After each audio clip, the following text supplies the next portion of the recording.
It's your boy, Truex, the sports junkie. And man, hold it down.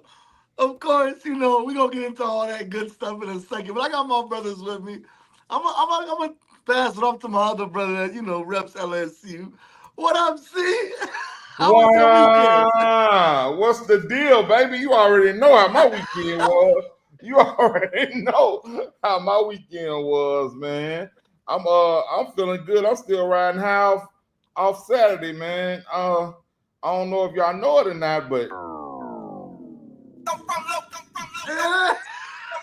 let's start the year off right, baby. Let's start the year off right. Yeah, you already know what it is, man. Mr. C, the trendsetter, aka the whole damn show. I'm back. We back. Let's get it popping, bro. You already know, man. Hey, I said in the chat, bro. Saturday was probably the best day I've had in months, bro. And that was before. I said that before the LSU game, and it ended. It made it just it solidified it with with LSU winning. But I'm telling you, bro, I forgot how good Saturdays feel when college football is rolling, bro. Thanks. I forgot. I don't know how I forgot. I think, like I said, it's usually a big lull in sports after the NBA finals until now, and I didn't realize. I think I might have been depressed, bro. I'm not. I'm not even sure. I think I might have been depressed, and I came out of my depression Saturday, man. So shout out to everybody, man. I hope y'all Saturday was as good as mine, bro, because I feel good now. I'm ready to go to work tomorrow. Hey, well, of course, we had a good weekend, but my brother, man, he Not was so in much. Croatia. He was in, his home country. But how was your weekend, Mr. Box Office? Definitely not as good as yours because I lost a whole bunch of these to y'all. I lost a bunch of these in Croatia. I lost a bunch of these when I came back to America. Oh man, It's all bad for me. Man, dog. I Saturday, should have took bro. that bet, bro. Hey, Hey, it's too late Saturday, to take your bet, bro. bruh. Yes, X took my bet. I lost two of these to him. And in Croatia, by the way, so those don't know, they're 6 hours ahead, bruh. So that noon kickoff for Texas, Ohio State, that's Eastern. I waited for until 6 p.m. So that means the LSU game in Croatia started 1 a.m. Bruh, Wow. I did not sleep a minute that night. I Man, bro. stayed up all night until 6 a.m. because then I had a flight back to America at 8 a.m. So then I had to pack after the LSU game. Bruh, I had a terrible weekend. Yeah, dog. Hey, but as much as I clown with y'all, I was kind of happy for y'all for once, actually, Oh, because here we go. Here we go. I don't know. I felt bag dogging on y'all all the time. So at least y'all had a good weekend for once, bro. But I'm happy to be back on the show. I need to get back on the grind tomorrow too. So, but hey, I'm happy to be back on the show, man. I'm happy college football is back. I'm happy I don't live in Croatia anymore because it would be sucked to watch it at that time frame. I even woke up at 4 a.m. to catch a UFC event 2 weeks ago. Um, Oh, but man, I'm happy to be back. And look, not only is college football back, the NFL is back this week. So yeah. let's get this show started. Hey, man. Well, I'm definitely happy you're back in the States, man. And hopefully, your team can pull it together. But we're going to talk about it in a second. My dog C is going to lead off the show. So, what up, C? Let's talk about all these good stuff. All right, man. Let's go ahead and jump the show off with absolutely what we should jump the show off with: college football. The official return, week one in college football passed this week. We got winners and losers, man. Who were you guys winners and losers of this week one in college football? You go ahead and start, X. All right. So, and I'm not just saying this because I'm a fan of this team, but I'm going to give y'all two. I'm going to give y'all two winners. And I'm going FSU and LSU as my biggest winners. And here's why. It's one thing to win. It's a whole other thing to talk before the game and then live up to the hype. LSU came out with one of those shirts on in Clemson, South Carolina. Like, we going 1-0. I don't know what y'all thinking this is, but we're about to come into your field and we're gonna start the season 1-0. And then, Lord, winner, FSU. Tommy Thomas. I don't know his official name, but I know Tommy Castellanos. Man, the boy was saying it before the game. Man, Saban ain't that a savior no more. Woo! Ain't nobody scared of Bama. And myself, I'm sitting there like, I'm not the biggest Alabama believer. I don't have them going to the playoffs this year. I don't think they're going to be that great, but they'll be good enough to beat Florida State because Florida State won 2 games last year. And boy, was I wrong. Not only did they win, they won by 2 touchdowns, 10+ points. Hey, shout out to FSU, man. Shout out to LSU going on the road, getting the win against a team that box office had, winning it all. I had Clemson being really good this season. Steve had Clemson being really good this season. And they went on the road and beat them. And that's why they're my winners, because of the fact you can talk the talk, but can you walk the walk with that talk? And I felt both of these programs talked before. It could have came back to, bite them in the you-know-what. But they got up there and they did what they were supposed to do. So that's my biggest winners out the gate. My biggest loser, I know y'all probably gonna say Alabama, and I get it, but I wasn't a big Bama fan to begin with. I'm gonna go to Nico, man. Bruh, you left to go to UCLA, bruh. What the hell was that? Y'all got drummed by Utah. They took you behind the woodshed and beat you down. And to add insult to that, Tennessee put up a whole bunch of points, bro, against Syracuse. With UCLA's old quarterback. Yeah, UCLA's old quarterback. Yeah, exactly. With UCLA's. So it's just, to me, when I think about a loser, I'm just sitting there saying, UCLA, Nico, y'all got to be the biggest loser, because that was terrible this past week. Y'all got drugged by Utah. And I'm not saying Utah is trash, but Utah had a lot of injuries last year. I get that, but Utah didn't have the season that everybody thought they were going to have last year. And they came back in this week and just destroyed UCLA. So that's my biggest loser. All right. Well, I guess I'm hosting. You go ahead, Yvonne. Man, so I will give a shout out to LSU because I thought they were impressive. I was never worried about LSU's offense. I was worried about LSU's defense because last year, and a 60-year-old O.J. Simpson could have ran through them last year. And their run defense was really much improved this time around. Cade Klubnik could not do anything, who I have winning the Heisman. Now, I won't overreact because college football isn't what it used to be, where one loss can mean. So you can get 3 losses and get into the playoffs now. I think 3 is my cutoff, where usually you're in trouble. So at Clemson, I still feel will be fine, but I just want to give a shout out to LSU because y'all say I'm a hater, but I'm gonna give them a shout out because they were impressive. And finally, Brian Kelly gets that opening win. Now his season can start off different. And y'all know I was about to clown y'all if they lost because they had those 1-0 shirts. That's what I'm saying. Oh my God! Clown. Imagine the memes after that. Right. Well, I'll be honest. When I saw the shirts, I got scared. You're right. I got scared.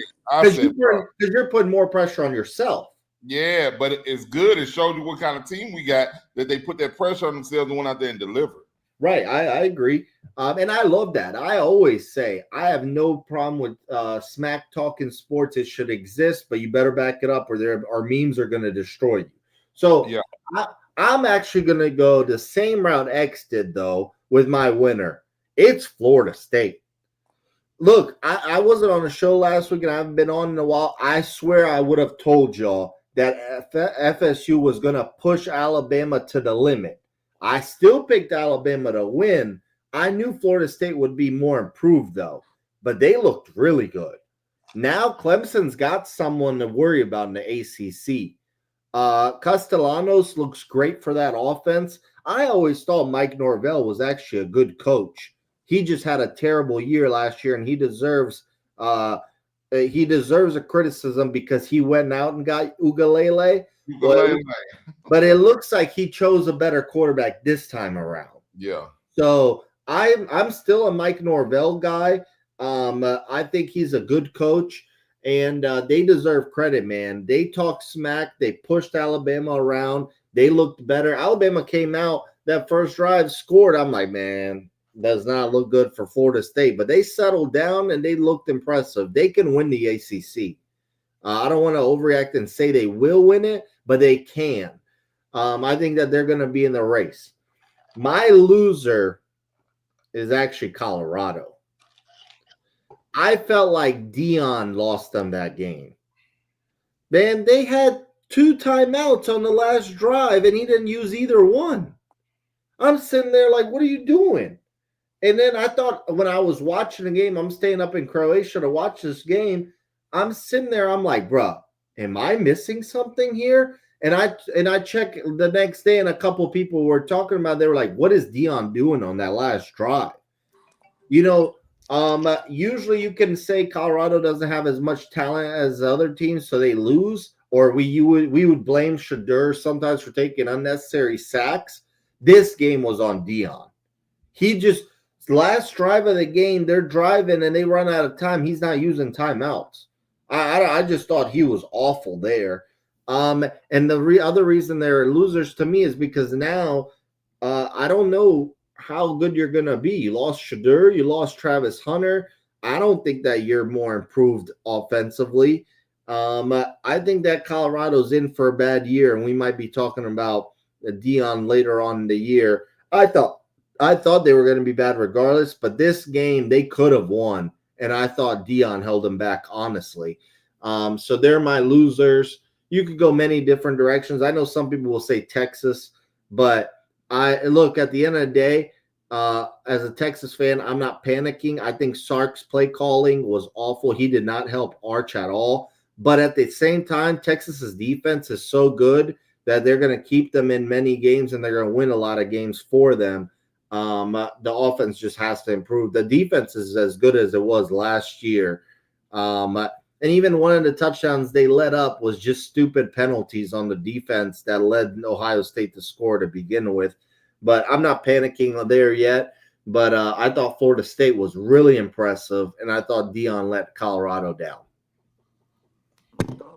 All right, man. I think we all had probably the same thing as our winners. Totally the winners are Florida State and Big LSU, not the little one. Florida State, they went out there. It was impressive. The way they won was what was impressive. The fact that they won wasn't as impressive as the way that they won. They went out there and they dominated Alabama. I was messing with box office. I said Alabama and Texas embarrassed the SEC on Saturday. You know what I mean? They went out there to these conferences that we were supposed to be better than, and went out there and got dominated. Texas didn't get dominated, but Alabama did. And I'm gonna say it right now, Kalen DeBoer, he's on the hot seat, bro. He's on the hot seat. I said his best coach. Yeah. I'm not overreacting like others are, but I mean, I get it. Yeah, man. You gotta think about this. It's Bama, bro. And I even was reading up, man. Do you know that people are talking about seeing what his buyout is, and trying to get him out of there. You go out there, you Bama, and you lose convincingly like that. At no point during that game did it look like Alabama was in it, except for maybe the first drive. After then, it was all Florida State. Now, I'm gonna be honest with you, man. This is college football. Going into anybody, especially a program like Florida State, going into their stadium on a Saturday, it's gonna be hard. It's gonna be hard. But you Bama, you supposed to be ready for that. Nick Saban would have had them boys ready, and that's all the whole Alabama fan base is talking about how Nick Saban would have done it. So it was a gift and a curse that they had Nick Saban, but now every coach after him is gonna be compared to Nick Saban. And Kalen, you first. You first. You took the job, and this is what you got to deal with. You got to deal with the ghost of Nick Saban. And what's funny is Nick said before the game, he said that the program, I'm trying to think of what words he used. He was basically saying that it's different around there right now. Like he changed the atmosphere around Alabama's it's better now. This year, like the boy had it going. He has it better. He got them on the right track now. Like he approved of it. And then they go out there and lay that egg. So they definitely are my losers. And you're right. Texas too. Texas are my losers as well. Not as hard as Bama, but after all the hype, number one team in the country, you go out there and you lose, but you did lose it to the defending champions. That's your only thing that can save you. Yeah, you know what I'm saying? The only saving grace is the defending champions. Even though they replacing people, new quarterback and everything like that, but Ryan Day had the boys ready. It's hard to go in any college stadium at home, especially the defending damn champs, and win. So I give them a pass on that. And I think they still gonna have a good year. They got that boy from Louisiana as their quarterback. He gonna shake back. But he did look bad.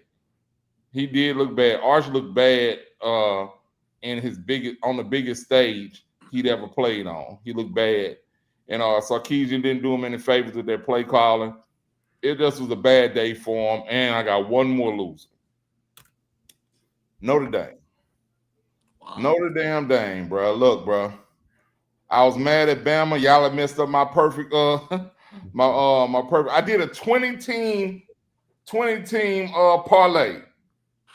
Bama messed it up. 19 right, 1 wrong. Bama. Come on, bro. How's that, man? I wouldn't even be talking to y'all boys. I'd be a millionaire right now if I had done it. Man, you know what I'm saying? I'd have text y'all boys and said, man, I'm not ever coming back on the show. Hey, bro. I'd have sent y'all a donation, man. Upgrade your equipment, man. Wow. No, but no, bro. Notre Dame was the other one I got wrong on the picks. In both games, something was in my head saying, pick Florida State, pick Miami. And I just didn't listen to myself. And I got to do better with it. I'm going to have to do better than that. Miami looked good. You went 6-2 in the picks, and you're number 1 in college. That's for sure. Yeah, man. That's light work. That's what I do. But I definitely could have been 8-0. I definitely could have been 8-0 is what I'm saying. But that was Carson Beck looked good. Miami looked good. He looked a lot better than last year. Yeah, and I actually felt bad about dogging him as much after I saw his post-game interview. And I have to remember that he's still just a kid, bro. He's like 23. He's still just a kid, bro. And he caught a lot of flack last year at Georgia. So he's gone to Miami, and he was like, yeah, man, it's really like a family over here. You know what I'm saying? So it's almost shooting shots at Georgia. Like it really wasn't just a family over there. And he was like, yeah, man, we really playing for each other. Da, da, da, da. I was like, okay. I mean, he's just a kid, bro. He wanted to get a new start, and I'm happy for him. I was happy for him after that. So Notre Dame coming off a national championship appearance last year. Y'all weren't supposed to lose your first game. There was a team that did that a couple of years ago, TCU, and they never were the same. So Notre Dame, I know y'all don't have a conference, and y'all can definitely sneak into the playoffs again. But like I said, every year they lose some game that they be like, oh man, they lost to who? This ain't that game. But that game is coming. That game is coming. So mark my words, this is not the only loss that Notre Dame is gonna have this year. They're gonna lose to their Northern Illinois this year. I don't know who it's gonna be, but Wow. it's gonna be the equivalent, and they already got one loss. So they're one of my biggest losers. All right, so Well, you already know. let me just say a couple of more things. Excuse me, because I thought y'all was gonna go there. As far as Alabama, well, piggyback off what you said, even though I don't want to jump the gun on one game, the effort wasn't there. I don't know if y'all saw the replays, some of the replays, some of the dudes was just jogging, Yeah. literally to the ball. And then they have no identity offensively. It's like you don't know that. Like I understand what you're saying. Another loser, Boise State. A lot of people picked them to represent the Power Five conference. Got drugged by South Florida. South Florida drugged them. And then as far as Arch, I mean he's young. He's young. The throw on third down, though, you gotta make that throw on the final drop. Like, bro, I'm sitting there like, even though me and Box Office bet, I picked Texas to win the game. And I'm sitting there like, that wasn't a deep shot over the middle in coverage. The dude was wide open. Wide open, If you drag hit route. him, yeah, like I'm sitting there like, bro, you gotta make that throw. And then the first throw of the game, the little corner route. I don't know what that was. You threw it to the ground. I really think Arch was nervous, and I Yeah. thought it was obvious. Then I thought Sark was oh my God. So the biggest thing with Sark is he's a great play caller till he gets to the red zone. His issue is always red zone play calling. And I thought he was so focused on getting Arch a rushing touchdown, I think, to get his confidence going. And I'm like, what are you doing, bro? I kept losing my mind. I'm like, and then that fourth and goal sneak, quarterback sneak. I'm like, bro, that's the worst play call ever. I just thought Sark didn't help Arch at all. That drag route on third down, like you said, really pissed me off because he was wide open. He threw it. You gotta make that throw. You gotta make that throw. You gotta make that throw. And when he missed that on third, I was like, no way is he getting fourth down. No way. And obviously he didn't. I'm not going to panic on Arch. And like I said, I was the one that actually was backing up Quinn Ewers last year. I said Quinn is more experienced. Arch needs some time, especially in these big moments. I don't care how he does against Louisiana Monroe. I'm sorry, see, but they're not LSU. You know, I don't care how you do. I don't care how you do against them. I need to see it against Ohio State, LSU, Clemson. And I thought Quinn Ewers' experience was better. And now it's showing. A lot of people were like, people need to apologize to Quinn. And now I think it's obvious Arch is going to get better throughout the year. But I think he is no shot as he go into the NFL. I think he's going to stay another year. He's going to develop. He's going to get better. And I think he'll be fine in the end. But Sark has to help Arch out. Hey, Box Office, I got good news. I got good news for you. At least he wasn't bad as Ty Simpson. Ty Simpson, I thought, was missing the easiest throws, though. Yeah, he's terrible, bro. But I felt like Ty Simpson, bro, was playing hard. His line just wasn't blocking for him, bro. Like he was out there running, trying to get. He missed some easy throws. Yeah, that's what I said. The line wasn't blocking. Don't get me wrong. Alabama's line that was supposed to be vaunted. They had All-Americans coming back and all that other stuff. They wasn't blocking worth a damn. But Ty Simpson, he was missing terribly. But Ryan Williams dropped a couple too. We're not gonna act like Ryan Williams didn't drop a couple. He's supposed to be this All-American receiver, and he was dropping the ball. And then a couple of more things I want to say. I thought you was gonna bring it up. See, I left it for you, but you didn't talk about it. I know Box Office kind of mentioned it, but K. Klubnik, boy, LSU didn't let him run at all. They were shutting that down. My brother came to my house for a little while before he went cut his hair, and Vic was like, "Oh, y'all know y'all can't stop a running quarterback." Shit. Boy, you better watch some.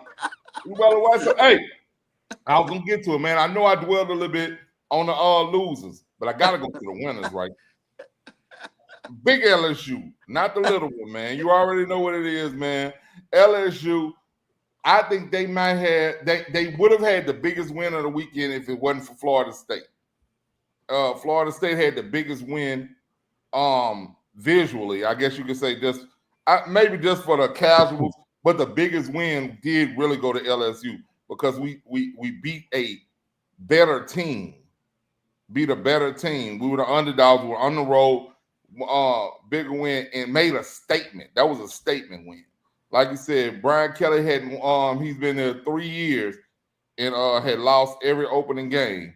And we had lost 5 in a row. So before he even got here, we had been losing. And he was pissed off last year. And I liked that after the last game. So I said, nah, no way we losing next year. And then I found out we played Clemson. I was like, damn, boy, kid. but it's one thing when they put them 1-0 shirts on. When I saw them 1-0 shirts, I got scared. Now going into the game, I was very confident. When I saw that, it's the extra pressure. Yeah, man, and they college kids, But I think the pressure. It wasn't really pressure; it was confidence. The reason why they did that was for them. That wasn't for nobody else. That was for them. We going 1-0.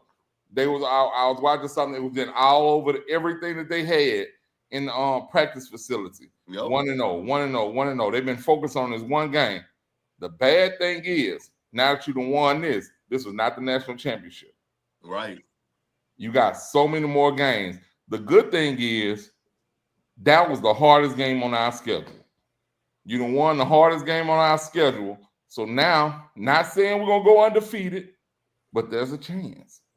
There's a chance that you can go undefeated.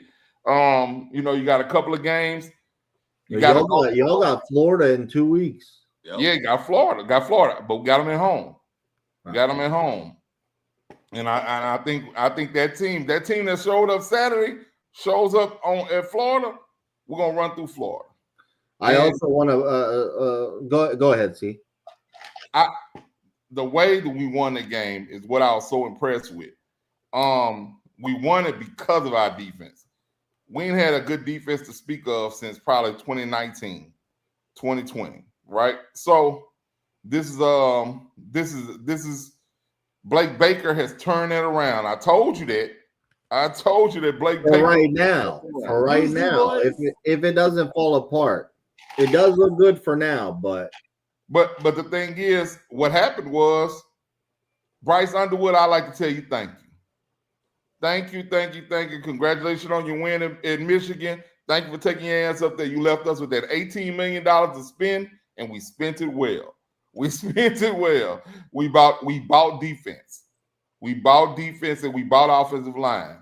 So it worked out. It all came to fruition this past Saturday. Now we just got to keep it up. But definitely my winners of the week was LSU and FSU.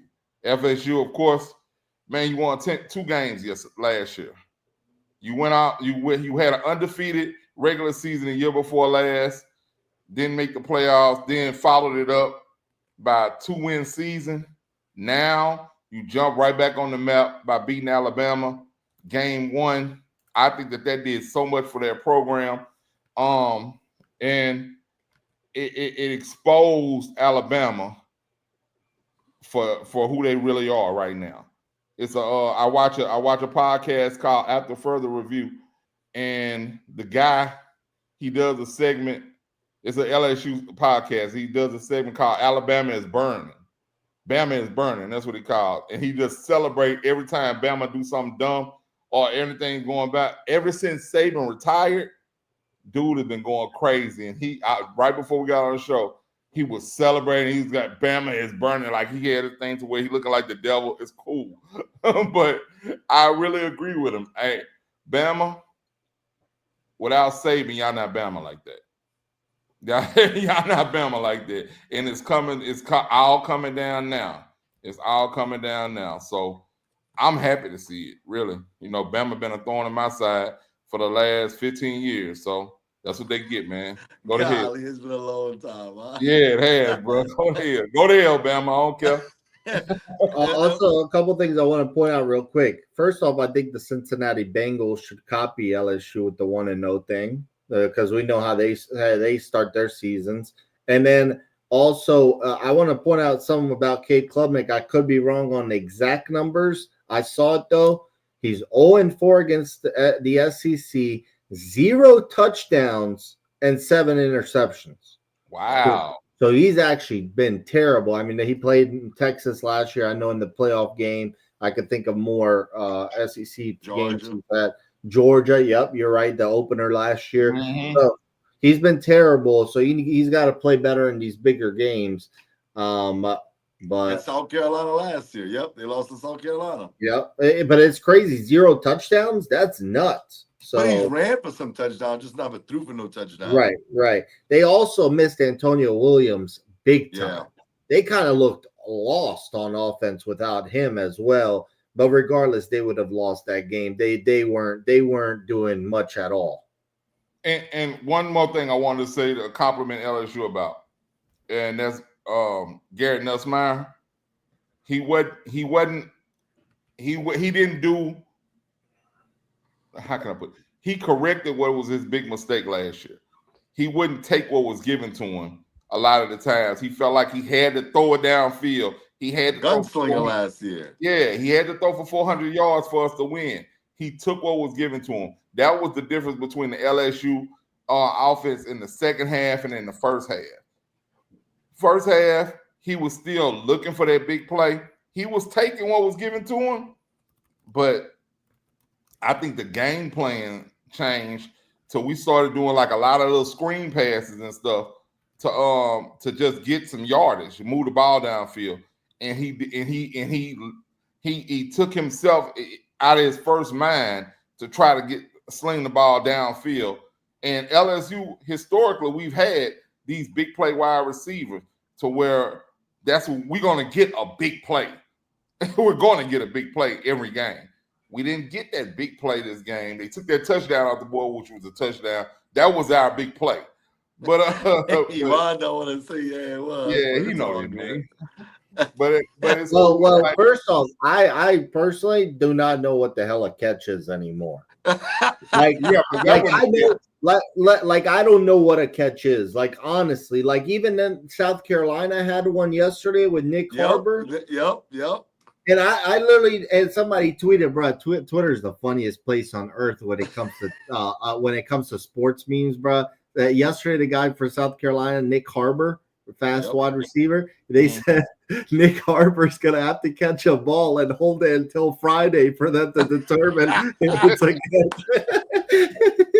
catch. So I personally do not know what a catch is because the LSU one, not only did he get 2 legs, he held it all the way down until he hit the ground. Now, I understand the ball hit the ground, but however, the rule is like the ball shouldn't or the ground shouldn't affect it if you've held it for that long. And I don't know what a catch is anymore. So now every time I see one of those plays, I really don't know what they're gonna call after reviewing. I really don't know. The thing is, he caught it, made a football move, and crossed the end zone. End zone. Yeah, he crossed the end zone with the ball in his control. That's a touchdown. I just want to say this to be consistent, and we can go back and view the tapes. I know it's been a long time, but I said Dez Bryant caught the ball, even though I'm not a Cowboy fan, because to me he reached out and tried to score. It wasn't like he didn't catch the ball. He took 2 or 3 steps and then reached out. And I thought in this situation that was a catch. I thought Nick Harbor's touchdown was a catch too. But like you said, Box Office, at this point, I don't even know what is a catch. I don't know. What's not a catch. It is what it is. But last winter, and it's not a team, but shout out to Miami, they were a winner in my case as well. But Lee Carson, man, this dude picked every game correct. Every big game. What a way to go. All of them correct. Every team he coached or played for won. And he picked LSU to win the national championship. How cool! Lee Carson. Hey, bro, he will be wrong there. The only thing I didn't like about the Lee Carson thing was if you watch the bottom line on ESPN, you would have thought Lee Corso died. You know what I'm saying? It was so many. The way they were phrasing stuff, and I think it's because College Game Day, even though it's gonna still be lit, it's gonna be different without Lee Carso, man, and not doing the picks. When he missed a couple of weeks, and for me, it ain't the same. Like I grew up watching Lee Carso, so it's different for me. I mean, even for you and Bond, like Lee Carso, I always looked forward to. Oh yeah, me too. Me too. Even though his pick really does not matter to me, right. It was that it became a thing, you know. And, I loved it. I'm so happy I tuned into that. I was gonna watch obviously regardless, but that was an awesome moment. But for him to get every game right, that was awesome. I wonder if they're gonna do the headgear going forward. From what it seems like, it doesn't seem so.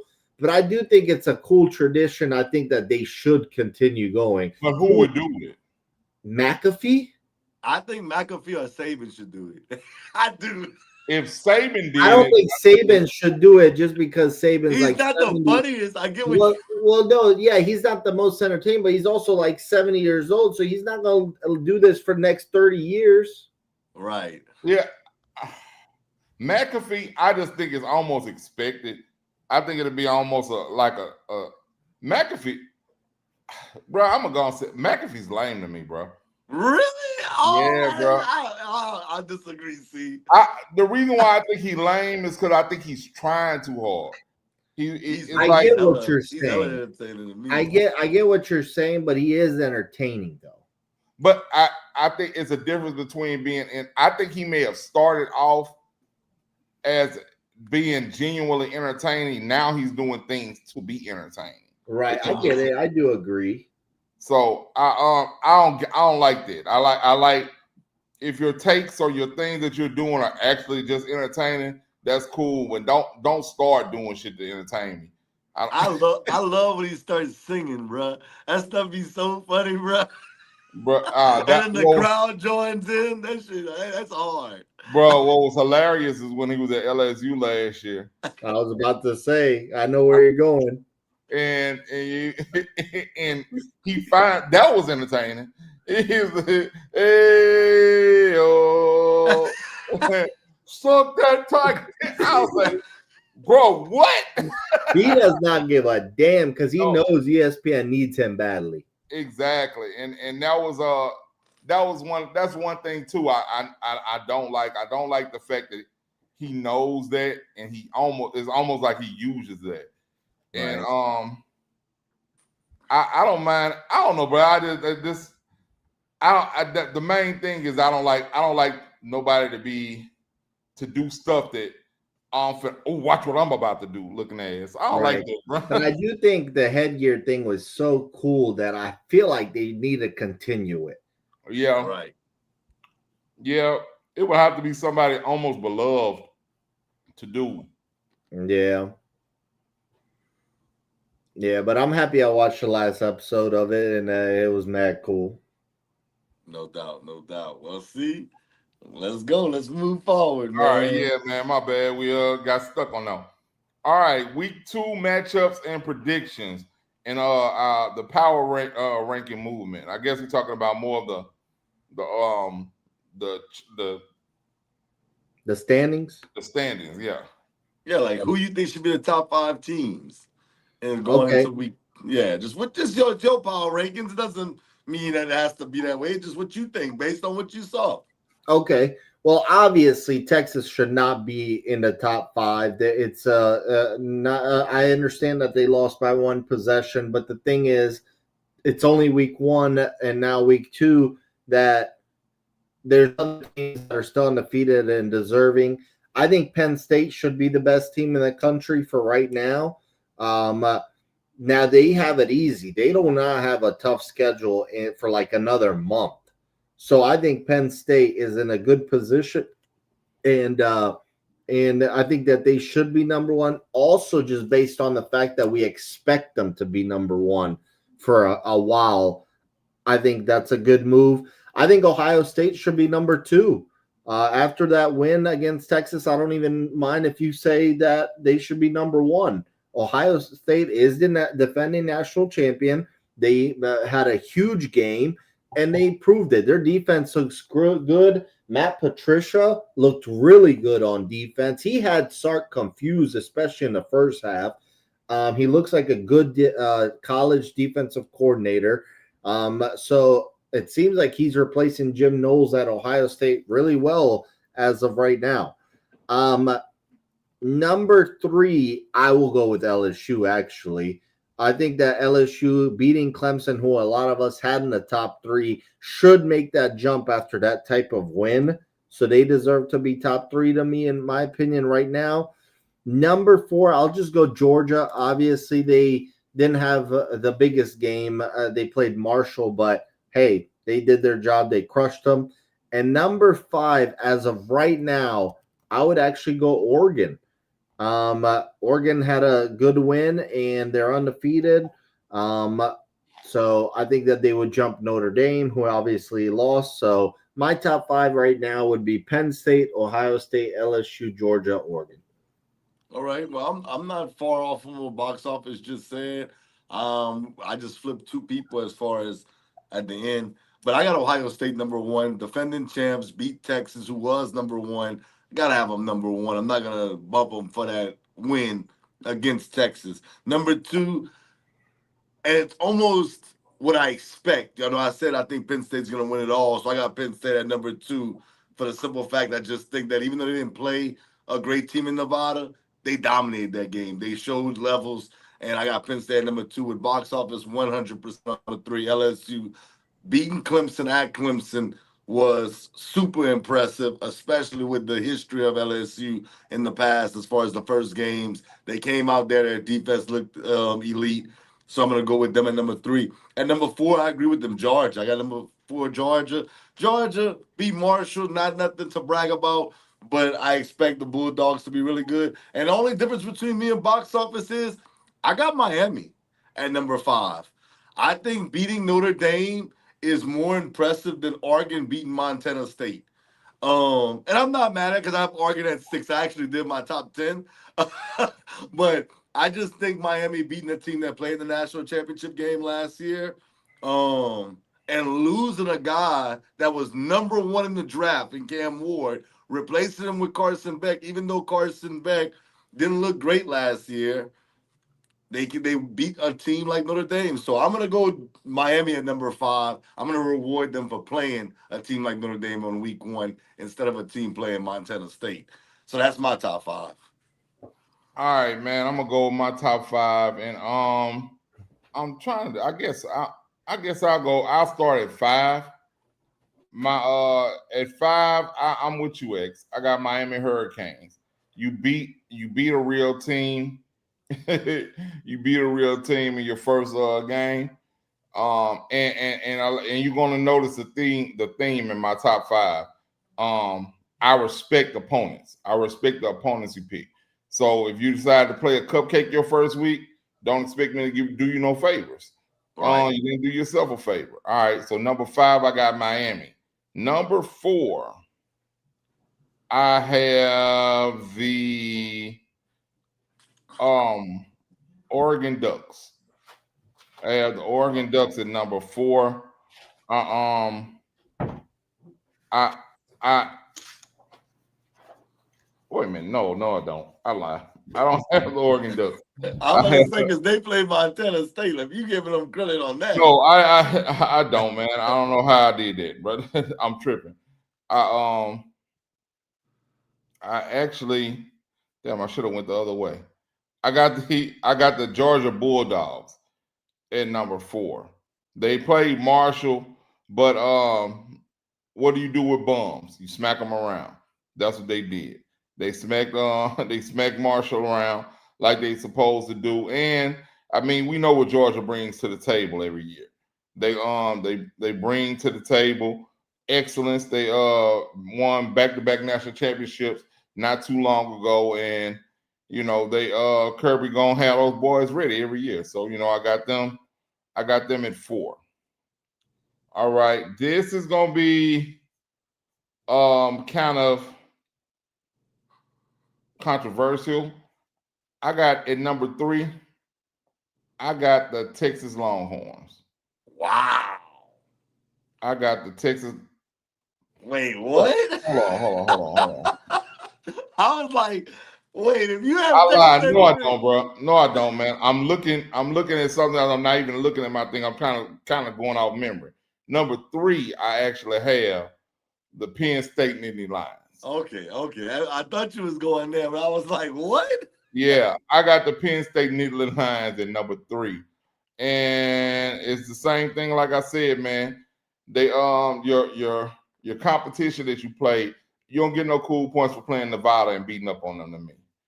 And I got my top 2 teams that played better competition, and came out on the winning side. Which brings me to the number 2 team, my LSU Fighting Tigers. Won a big game. They were number 9 last week. That they won the biggest game in the country this past week, and that skyrockets them from 9 to 2. But number 1, I gotta go with the defending champions. If you beat the number 1 team in the country, and you were just number 3, you got to be number 1 to me, and you're the defending champions. So right. I'm going with Ohio State being number 1. So I know I had a lot of little boo boos when I was running it down to you, so I'm gonna go back over it. Ohio State 1, LSU 2, Penn State 3, Georgia 4, and Miami 5. Yep. Yeah, that's how I had it. That's how I ran it down. Appreciate you. I think that's a pretty good list. And like I said, I admire teams that like LSU, that we don't play cupcakes on our first game. You see where you at right off. And one thing, if you really notice, most of the teams that did that, defense stood out in those games because the offense didn't really have time to kind of just get going. Those games like your Texas and your Ohio State, your LSU and your Clemson, those were defensive games. Those offenses weren't so explosive because time. It usually takes, after that long break, it usually takes time for offenses to get in the rhythm. So they were playing harder competition, so it took them a longer to get in rhythm. When instead of a team like Penn State beating the hell out of Nevada, you can get that's a scrimmage. You know what I'm saying? You can get your scrimmage on. Let's see if that flea flicker work on a team like that in your first game.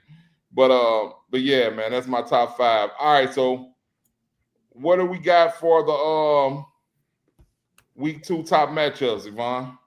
All right, so obviously I was gone for week 0 as well. So after 2 weeks of doing the picks, this is where we stand. We've done a total of 13 games. C is number 1 at 10-3. That's actually very impressive. Oh God! Chill out, bro. Chill out. My brother is number 2, 9-4. I am third at 8-5, and Jasper and X are 7-6 each. Y'all taking them chances, picking with your heart, not your head. Chill, man. The first week is when I went really bad. I did bad. Yeah. And then I actually went 4-4 this week. I actually thought I was worse. But yeah, 4-4 for me this week. Yeah, I was 5-3 this week. All right. Well, let's move on. Not the craziest slate this week, but we've got some interesting matchups. So here we go. Baylor at SMU. An interesting matchup. A Texas matchup. Who we got? I'm going to take, Baylor just played Auburn, so they should be better off. I took Baylor last week. They let me down. I'm taking SMU, man. I'm taking SMU. I think Jennings and the boys get it done. I'm gonna take SMU. All right, so it's on me. Yes, sir. I'm gonna go with SMU as well, man. Baylor. I mean, I don't have any confidence in them, man. SMU. I think they got a little something brewing down there. They got them at home as well. A Texas matchup. You know, Texas football in Texas, whether it be high school, college, or NFL, it's big business down there. So SMU, they known for making a little money down there. So now that it's legal, I know they got a nice team and they ready to beat up on some Baylor. Beat up on some Baylor Bears, bro. I got it. All right. Look, I think Baylor's desperate and they get it done. They do not want to go 0-2. I give them credit for starting the season off with Auburn and SMU. That's not an easy way to. That's not an easy way to start the season, but I hate to say it, but they're gonna feel like this is a must-win already. So I'm gonna go with Baylor. I think that they're just gonna be very hungry here, and Baylor wins this game. All right, next game, Battle of Iowa. We got Iowa at Iowa State. Who we got? Man, when in doubt, I think if Kirk Ferentz wins this game, he's the all-time leader in Big Ten history, huh? I'm In not wins. sure. I'm not sure. Yeah, but it I'm sounds almost like 1,000% sure because about that he's because they been around forever. yeah, they mentioned it. Oh man, this would be a good win for him too if he'd get this one against a rival. I'm gonna take Iowa. I was gonna take Iowa State too, but I'm gonna take Iowa. I think he gets it in this game. Okay. Hey man, give me the Cyclones, bro. I would never, bro. No man, I don't care what records he close to. Give me the Cyclones. All right. Give me the Cyclones as well. I chose Iowa State against Kansas State a couple weeks ago. I think that they're a good team. I think that they will be facing Arizona State in the Big 12 title game. Mm-hmm. I think that they're better than Iowa. Kirk Ferentz is going to have to wait another week. I got the Cyclones at home. Okay. All right. Next matchup. Interesting out of conference game. We've got Oklahoma State at Oregon. I'm taking the Ducks at home. Oklahoma State last year, a lot of people thought they were gonna be good. I know they got a win this past week, but the Ducks, man. Shout out to DeCorian Moore, even though he switched on us and went from LSU to Oregon. I don't know if y'all saw that pancake block on one of those touchdowns. Yep. Hey, bruh. He was blocking the wrong person. But nonetheless, fire. Yeah, the Ducks, man. I think the Ducks are gonna go to the playoffs this year. I got the Ducks. I got Oregon. And no shout outs from me, bum. Wow. Come on. See, that's a kid. I don't care nothing about that. C gets pissed when someone doesn't like his teams. Hey, bro, stick to your pick, man. What's wrong with you, man? You left all this down here to go be a duck?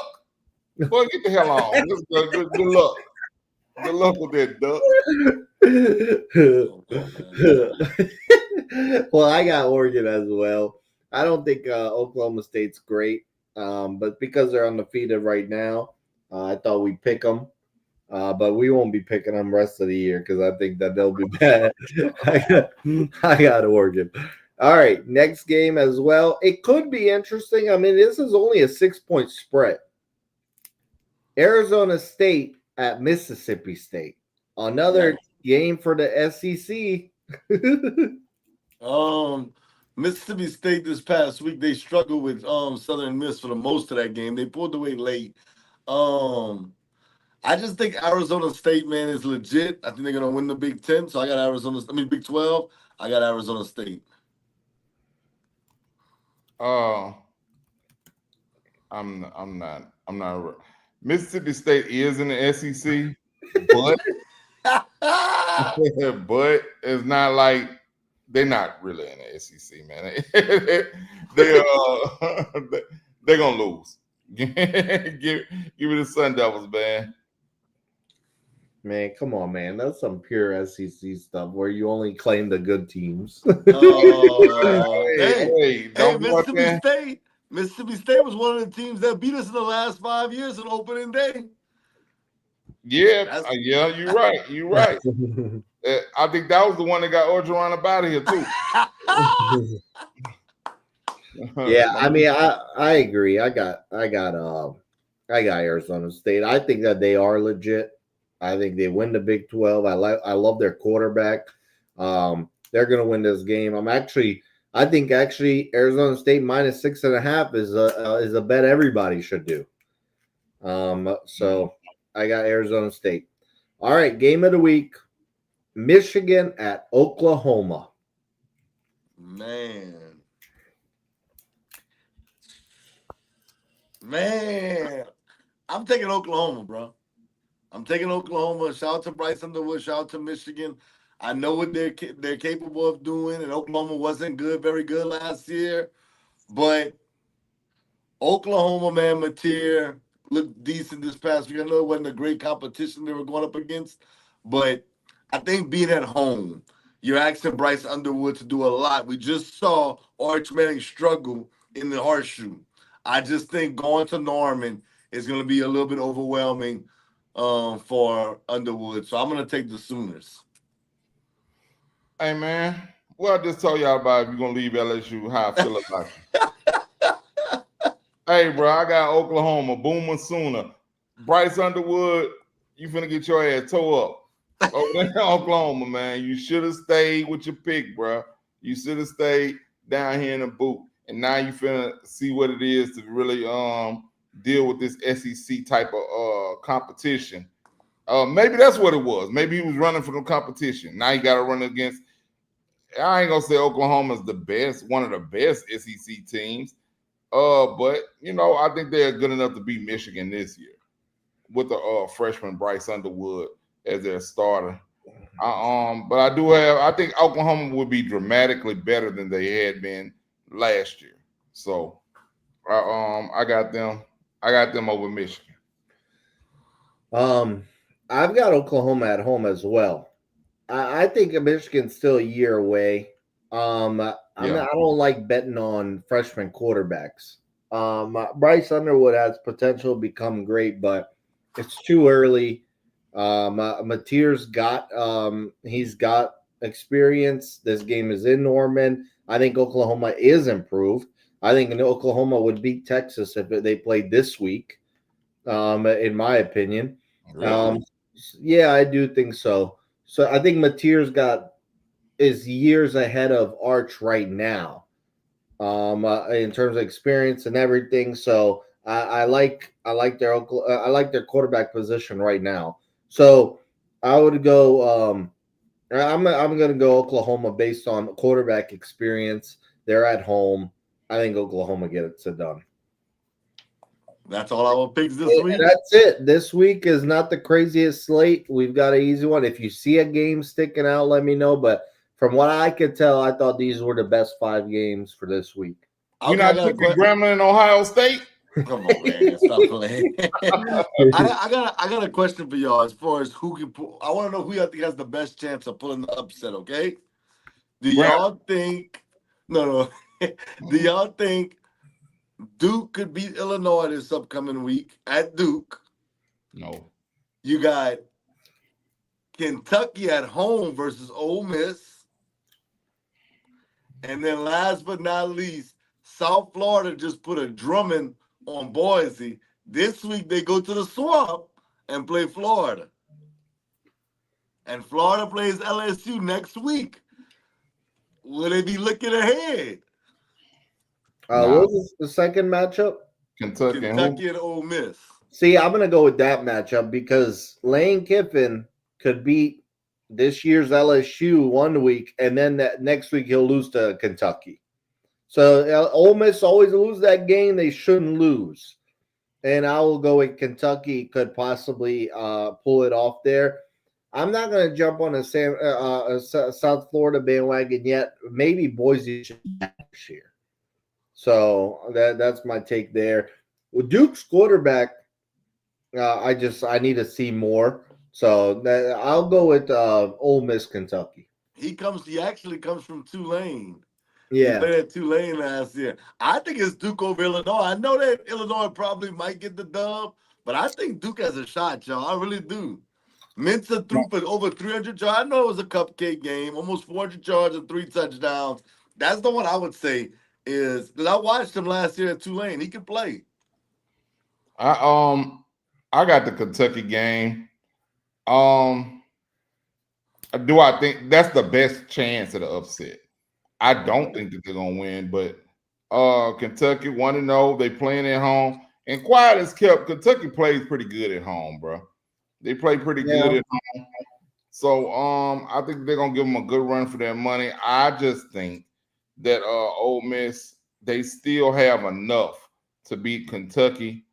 Um, Austin Simmons played pretty good. I think he adds a little dynamic that Jackson Dart really didn't give him last year. He's a lot more mobile, but I think that Kentucky gives them a run for their money though. Okay. And last but not least, I just want to say shout out to my daughter, man. She she attends La Tech. We dropped her off this past week, man. It was very emotional, man. I You know, saw you. your boy was a little sick, man, behind it. But La Tech, hey, I love you, Yanni. But La Tech gets them Bayou Bengals this week. Oh, they about to get blown out. Oh, this gonna be hard. This gonna be hard. Ain't gonna be no. I'll let tell you to put her hands in her pocket, man. Put that little bulldog up. It's gonna be hard, man. And bro, uh, I started college check on you, bro, because I know how it is dropping your daughter off at college, boy. I yeah. poo-pooed last year. Boy, I ain't lying. I couldn't even eat after we dropped it, bro. Like they wanted to go get some food. I was just crying, bro. I'm telling you, bro. Look, we all in the parking lot. I made a post last year. I took a picture of her walking in her dorm last year, bro. That hurt, bro. It hurt. Right, And, right, and, right. and your baby 3.5 hours away. My baby was just 45 minutes. So I Right, already right, right. know, bro. I already know, man. I'm Man, proud of you, man. appreciate I'm it, proud of man. you. And because this isn't the craziest slate, I'm gonna just give you a preview of the week after, bro. Oh my god, we got Florida LSU. We Woo. we got A&M Notre Dame rematch from last year. Yeah. We got Ohio versus Ohio State. No, I'm kidding. We got You just calling out games? hey, Georgia at Tennessee. Yeah. We got Clemson at Georgia Tech, which I think is sneaky. Yeah, me too. And then we got Vandy at South Carolina. So that next week is gonna be nuts. Vandy Yeah, said they ain't got nobody homecoming no more, man. They just stop scheduling us for your homecoming because we coming to beat you. So I mean, I think Vandy gonna have like they upset Alabama last year. Look at them to upset somebody this year. We don't play them, do we? Let me see their schedule real quick. Yeah, man. y'all play them at Nashville. Oh, we're gonna Oh, beat the man. hell out of them. I don't care. Hey, South Florida, bro. I know I keep talking about South Florida. If South Florida beats Florida, next week they got Miami. Oh yeah, South Florida out then the we would gate. pick that Boise, game. Florida, Miami. Yeah. South Florida, hey man, they trying to be the school. They trying to be the school. Them Bulls trying to be the school. It's not gonna happen, man. They're not gonna run through them like that. Oh man. Hey All man, right. what about that Texas San Jose State, bro? Come on. Oh man, we better beat the hell out of them. That's when we gonna see Art shine. Yep. He gonna stat pat right there. Oh Oh yeah. yeah. Hey man, but the Illinois, you said the Illinois Duke game. I got Illinois in my playoff. Illinois Duke. No, yeah, Illinois Duke. My bad. Yeah, I got Illinois in the playoffs, man. They gonna smack you. Y'all wilding with that, bro. Y'all Hey, are bro, Hey, Illinois, crazy. look watch at their me. schedule. Their schedule's not hard. They're gonna lose this week. No, they're not, bro. They're not losing to Duke, bro. This is not basketball, X. Hey, we gonna find out. Hey, The Sports Junkie special upset this week. Duke over Illinois. Hey man, you might as well have pick Grambling over Ohio State, bro. Nah, that's crazy. Graham, That's crazy. Graham, nah, Ohio State's gonna put 50 I'm or not gonna keep 60 picking on them. on Grambling, no. But the Grambling did a little post of the guys doing some little dances, and somebody posted. They said, "Man, what in the high school bullshit is this that Grambling was doing, bro?" It was they were doing these little TikTok dances or whatever, which is it's hilarious, but it is something that these high school teams be doing. They said, "Y'all are going to Ohio State with this," and I was like, "Oh my God, it's gonna be ugly out there, bro. It's gonna get ugly." I wouldn't be surprised if Ohio State bust the clock on them. Ohio State gonna try to put 100 points on them boys in the shoot. Yeah. By the way, are y'all watching UNC TCU? Hey, I swear to God, I was going to tell you the same thing. Bro, I actually just was putting it on there. I still had my YouTube pause. I forgot. I didn't forget about it, but I forgot about it. Looks like Belichick forgot how to coach. Man, you gotta Bro, give him I time, told bro. what I Come tell you. on, Oh, let's not do see, that. that's why I wasn't worried about this shit, bro. Look, but Belichick, look, man, he don't have Brady. If he don't have number 12, this is who he is. Wow, they disrespect. What's crazy is UNC came out and scored the first touchdown. I thought it was about to be a game. Nah, man. My Gotta son give him asked me. time, bro. My son asked me. Oh, I was cutting his hair earlier. He was like, "Who you got?" He's like, "Who you got? UNC or TCU?" I said, "Man, what's the over under?" Because he's trying to put his little parlay in for the night. I said, "What's the over under?" I said, "Well, take." It was like 56. I said, "Take it under." I said, "But Belichick gonna get the ass smoked tonight." But it was only like a 3.5. It was only a 3.5 line on it.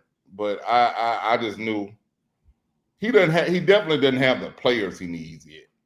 You gotta give him time, bro. It's his first year, man. Saban lost to ULM, bro.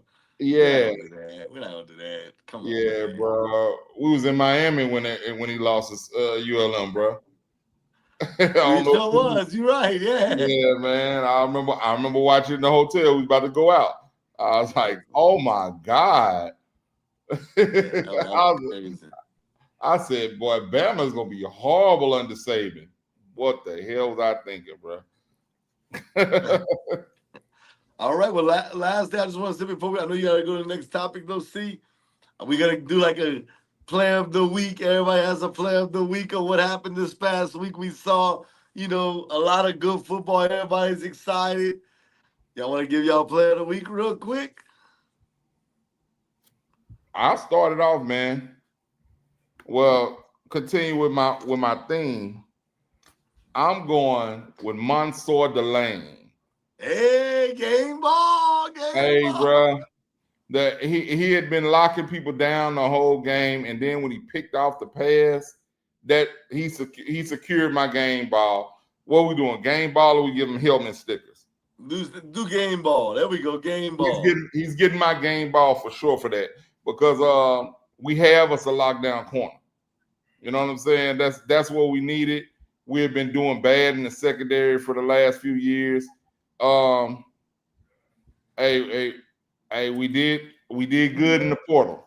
We did good in the portal, and I think that this might be how teams are going to be building their teams year by year. That's definitely how we need to do it. You can recruit good all you want, but if those recruits ain't turning out, you got to jump in that transfer portal and get the best player that you can buy.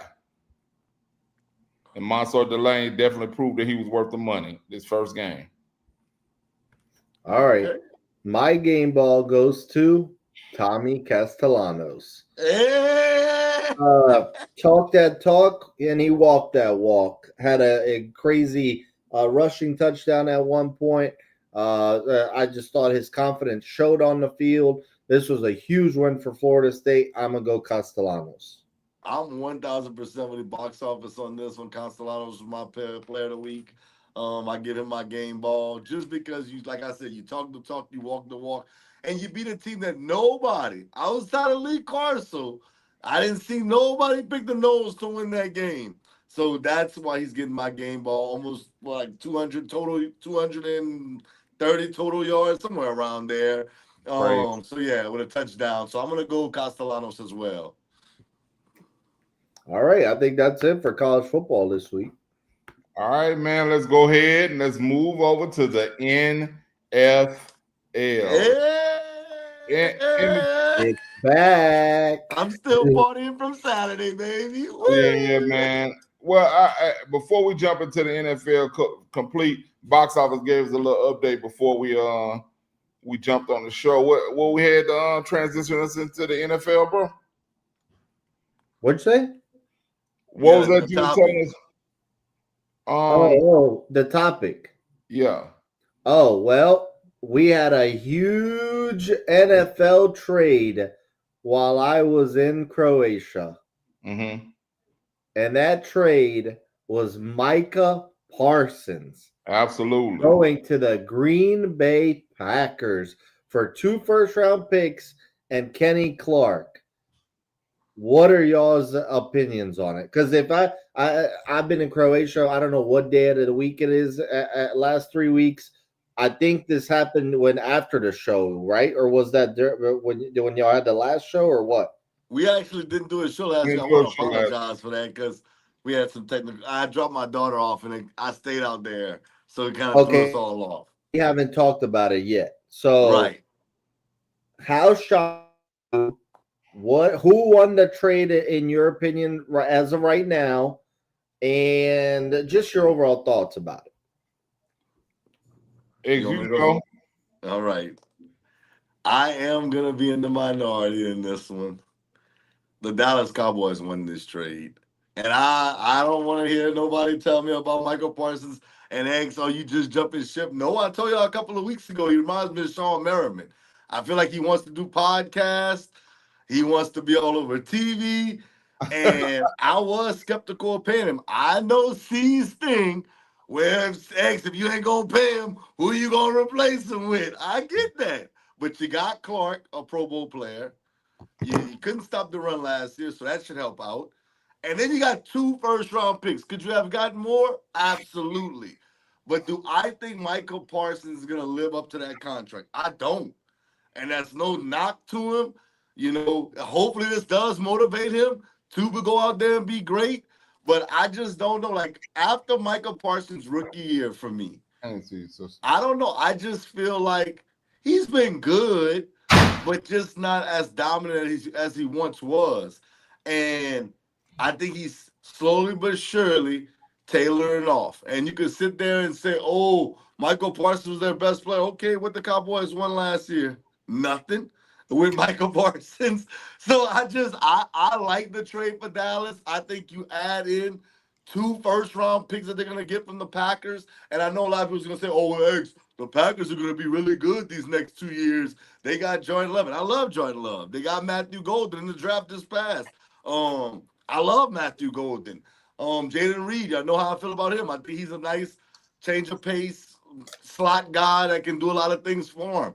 But I think that, I look at the Packers and I say to myself, are they really going to be a Super Bowl contender? Some people are saying Super Bowl contender. To me, they're not the best team in their division. The Lions are the best team in that division. Or does this move make them better than the Eagles? I don't think so. Does this move make them better than the Lions? I don't think so. Does this make them even better than the Rams? I'm just throwing teams out there. I'm not saying for sure. I'm just saying what I think.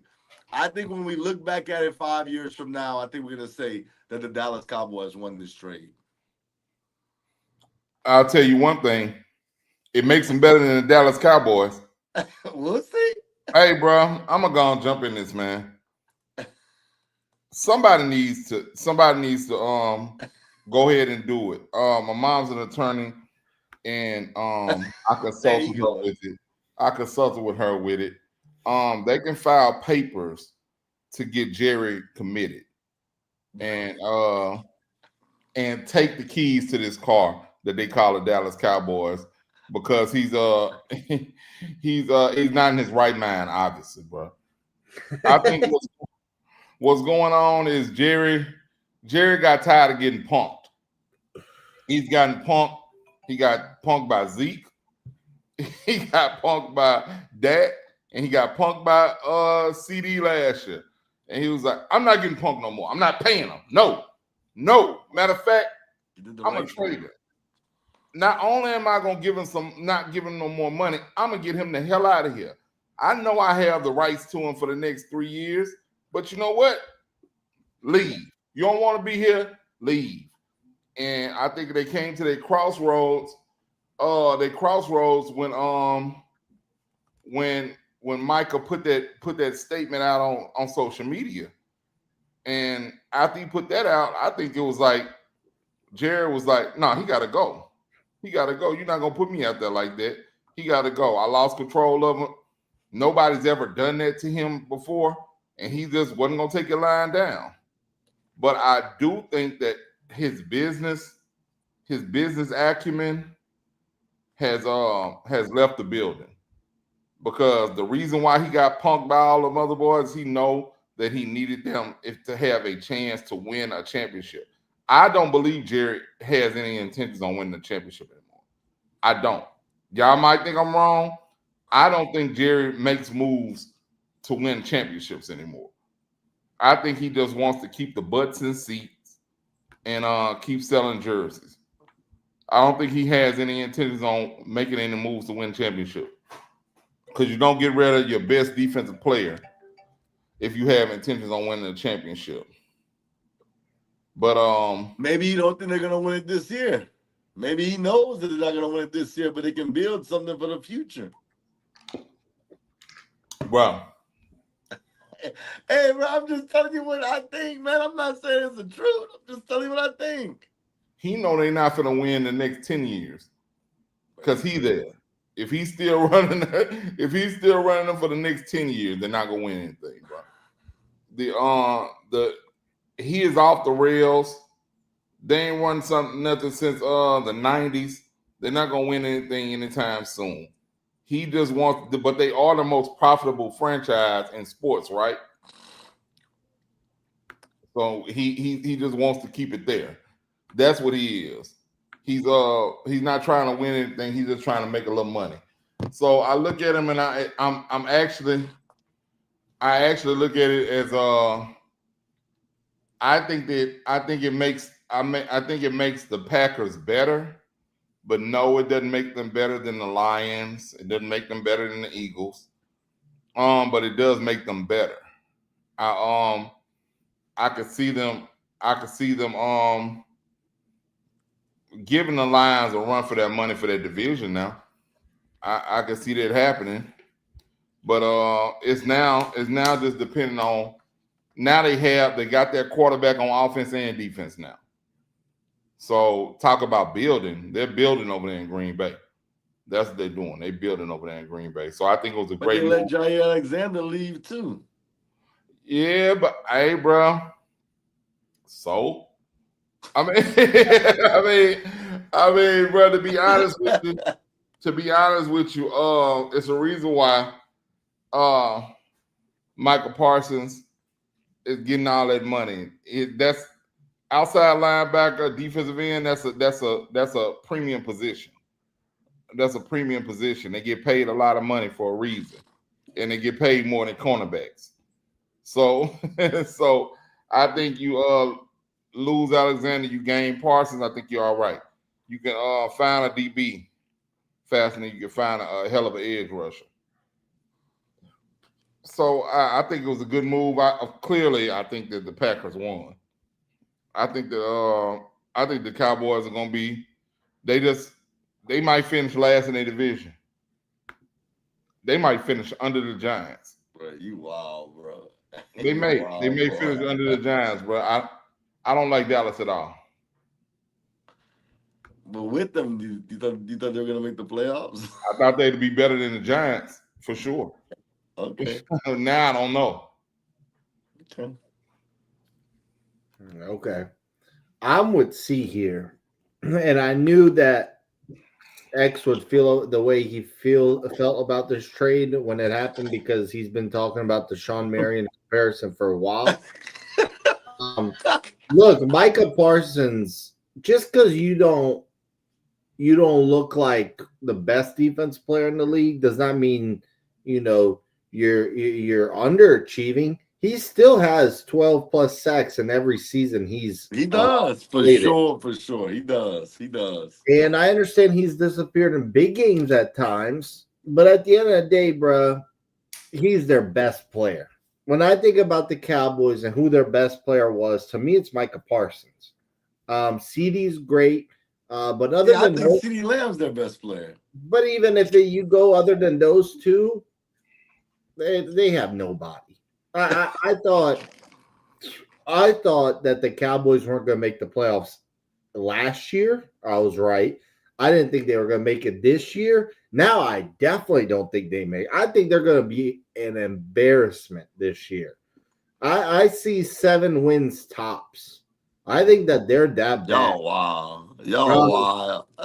that you know, The Giants. that goofball Jerry Jones said, "Oh, we couldn't stop the run. That's why we had to." Oh, that was hilarious. That's why we had to get Kenny Clark. I'm like, okay, so now you won't stop the pass because the offensive lines y'all gonna be playing gonna have 30 minutes to throw. Come on, So, man. come on, bro. I don't know what the hell Jerry talking about. He is completely out of touch. And when we think about who destroyed the Cowboys dynasty in the 90s, it was Jerry. It was Jerry. It was Jerry. He wanted all the credit. He had to get rid of Jimmy Johnson to basically say, "Oh, I created this." And look, ever since the 90s, his team still hasn't reached the NFC title game. I mean, that's how bad they are, and they won't reach it again for a while. I thought the Packers hit this one out of the park. 2 first-round picks. The Packers are going to get those first-round picks to be in the late 20s. Okay? Kenny Clark, okay, cool, but he's replaceable. I'm not calling him a scrub. I know he's been all pro at times, but he's not Aaron Donald.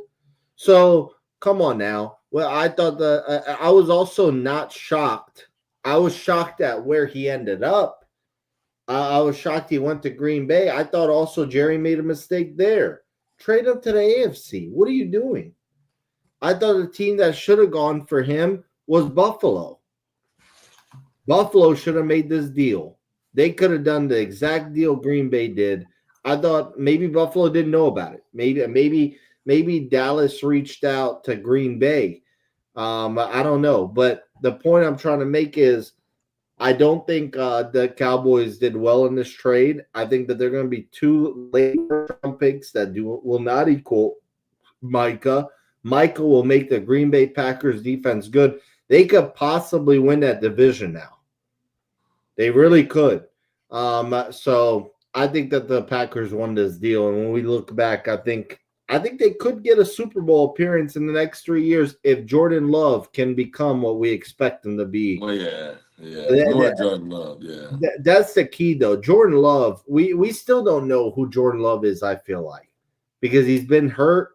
And he's only started a certain amount of games. I think this is a big year for Jordan Love. So, but overall with this deal, I think Jerry's on what I'm drinking here. He's on Coke or something because that guy is lost.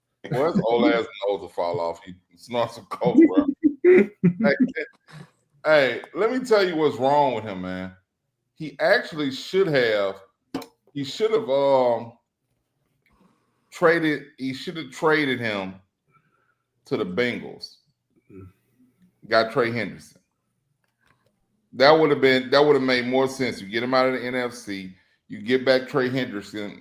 That just goes to show you he's not worried about Michael Parsons, man. That just showed you that his ass is old and he needs to be committed, bro. He's not worried about Michael Parsons, see? Bro, he's a danger to himself and others. they need to get this man off the streets, bro. Do you know how many Cowboy fans probably harm themselves when when that news hit? I was actually calling when the news hit. I just called my homeboy, Vinny V. You know him, X. I call him. He's a huge Cowboys fan. We've been arguing for years about these boys. And I was calling him for something else. And I said, and when he picked up, I said, hey man, I was calling you for something else, but I'm looking at my phone. I'm just trying to see if you're all right. He was like, what are you talking about? I said, y'all boys just traded Michael Parsons to the Packers. He was like, hell nah, no, we didn't, bro. There's no way. No way we traded him to the Packers. I said, and then it hit his phone. He was like, bro, what is Jerry doing? I was like, yeah, man. I sure hate that for you, bro. Because I actually, it made me feel sad for Cowboys fans, bro. Because it's like, come on, bro. Y'all taking another L. That's a big L, bro. Y'all losing Michael Parsons. That's a huge L. That's a biggest L as the Tar Heels taking right now. Right. Oh, man. With former LSU quarterback Max Johnson. So X, let me ask you this: what are the Cowboys? Wait, what you say? I'm sorry. We lost box office. Hey, Ray, y'all. I think he was asking like, what are they gonna be this year? The Cowboys? Yeah. Not a playoff team. How many wins you got them having? Oh, hold up. I'm sorry. I think they'll be right around the playoffs. I just don't think they'll make the playoffs. So you got them over 8 wins? They'll be about 8 wins. They'll be right around those teams that's right there, like on the 7th seed. 6 wins tops, bro. They'll be better than the Giants, bro. You tripping? No, bro. Bro, stop. They won't be better than the Giants. They'll be better than the Giants. Shake my hand. I'm not betting on them Spurs, bro. Shake my hand. Hey, I think the Cowboys are gonna be right there on the verge of making the playoffs. I'm not saying I got my teams. I wrote them down. I don't have them in the playoffs. I won't lie to y'all. But if they make it, I wouldn't be like, oh my God, that's a big shock to me. No, it wouldn't be a big shock. I like the Pickens pickup. I like the Javonte Williams pickup. I do. I think that the Cowboys are defensively. I get what y'all saying. I don't understand. You gave Bland all that money on that extension, but you didn't want to give Michael Parsons anything. I get what you're saying, see, and maybe you could have traded for Trey Hendrickson for a 1-year deal. He took 1 year.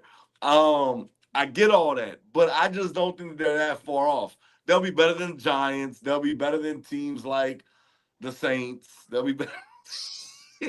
I'm just calling it like it is. See? Don't get mad at me. I love the Saints. No, you don't. They will be better than the Saints, but I just went through their schedule. 7 wins. They're going to finish 3rd in that division, and that's that.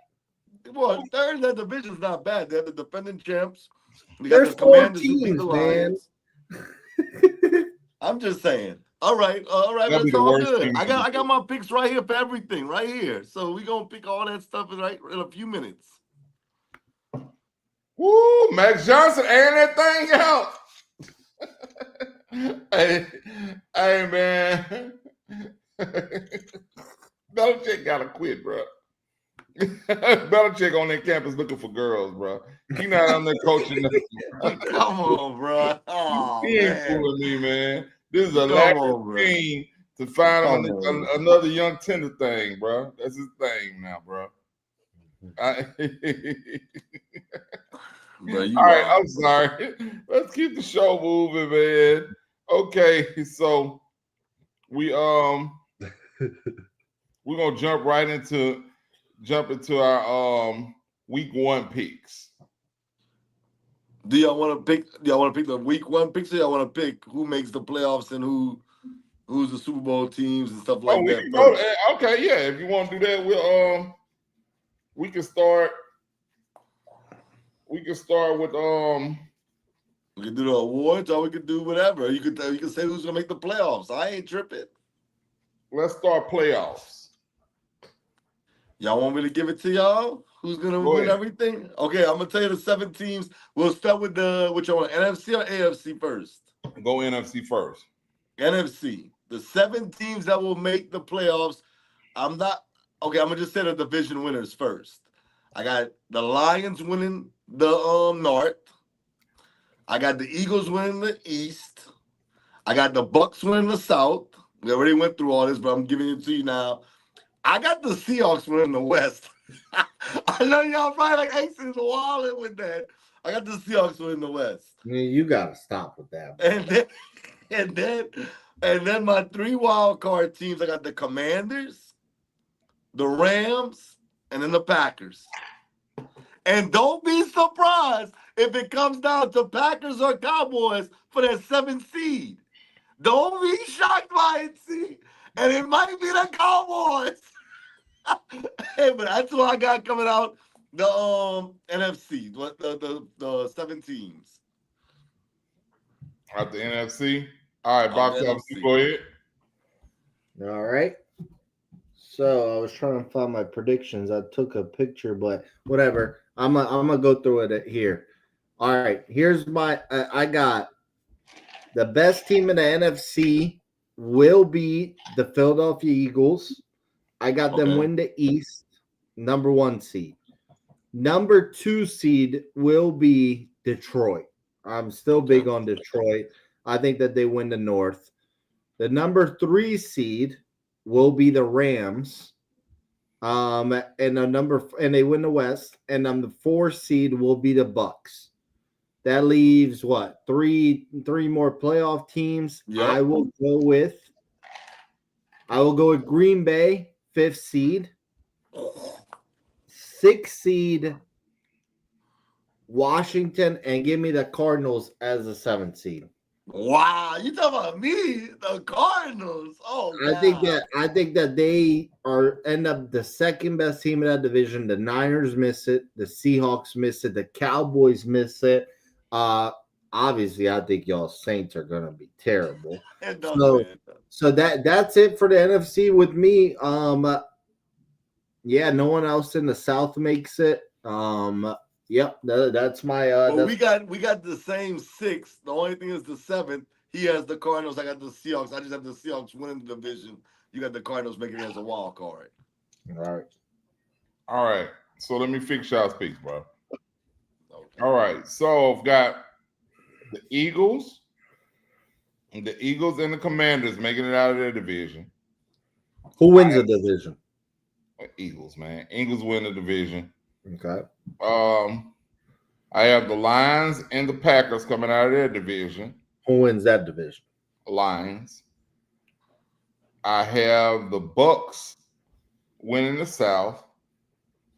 And I'm gonna keep it going. And I got the Rams and the Niners coming out of their division. That's 7, huh? Yeah, no playoffs for the Saints. Wow. No playoffs, man. Not this year, bro. We're rebuilding. We're rebuilding, and I'm looking forward to the rebuild. I'm just looking forward to see what we got here. All right. We're gonna go AFC. All right. Hey, bro. Don't come at me all crazy. Y'all ready for this? The number 1 seed, the AFC West winners, the Los Angeles Chargers. Look at his face. Hey, get mad if you want. I got the Chargers being the number 1 overall seed in the AFC. They will be number 1. They'll be the team. Rashawn Slater? Huh? Hey, I got the Chargers. Wow. Hey, I even though I'm not a big Omarion Hampton guy, one thing I do trust is Jim Harbaugh. I trust him. I think that what he's building over there, I like Trey Harris. I like Lad McConkey. Bringing back Keenan Allen. I think Justin Herbert takes that next step. I got them number 1 overall, bro. I got the Chargers being the team to beat in the AFC. Number 2 seed, the Cincinnati Bengals. I know. I do it to myself every year. I do it to myself every single year. But I'm going to say it like this. Y'all told me Trey Hendrickson's that guy. Y'all told me that. And they got him back for 1 year. And I know it was a rough off. Well, since the draft, it's been rough. but they got Shamar Stewart there now. And I think those two tag teaming on defense, I think it's going to be very similar to what LSU did this past week. I think the Bengals finally get over the hump, and they might end up being the number 1 seed. But I think that the defense gets much improved. The offense is going to be what it is. T. Higgins will stay healthy. Jamar Chase is going to be Jamar Chase. Joe Burrow is going to be an MVP candidate. I got the Bengals as the 2 seed. The 3 seed right there. Can't have a count out Superman and Josh Allen. I got the Bills as a 3 seed. And then the 4 seed, obviously, the AFC South champions, the Houston Texans. They just don't have nobody to really challenge them in that division. Maybe Jacksonville comes along. Maybe Indy. I will say I like Indy better with Daniel Jones. I will admit that on it. I said, I said Indy would be trash. But I think Daniel Jones will keep y'all afloat a little bit more than Anthony Richardson will. I thought y'all was going to be terrible with Anthony Richardson, bro. Daniel Jones will have y'all in that 6-7 range as far as how many games y'all win. All right, number 5. I got the Baltimore Ravens getting in. Obviously, they have to be the 5 seed just because of how good Cincinnati will be. At the number 6 seed, y'all ready for this? Got the Denver Broncos, bro. I just think their defense, bro, is going to be nasty. I think it's going to come down to them and the Chargers who wins that division. And then last but not least, the Chiefs sneak in. They sneak in as a 7 seed. They sneak in. And they barely beat out the Pittsburgh Steelers because I really wanted to pick the Steelers, but I just can't go against Patrick Mahomes. So I'm going to say the Chiefs sneak in as the 7 seed. Okay, well, you need to be drug tested. Yeah, bro. Yeah, I don't know what you're on. All right, so Oh boy, I'm Jerry Jones. He on that Jerry Jones. All right, so the number 1 seed will be, and the only team to come out this division will be the Buffalo Bills. Oh God, here you go. I like their experience. They're going to be number 1 seed. They're going to run through that division.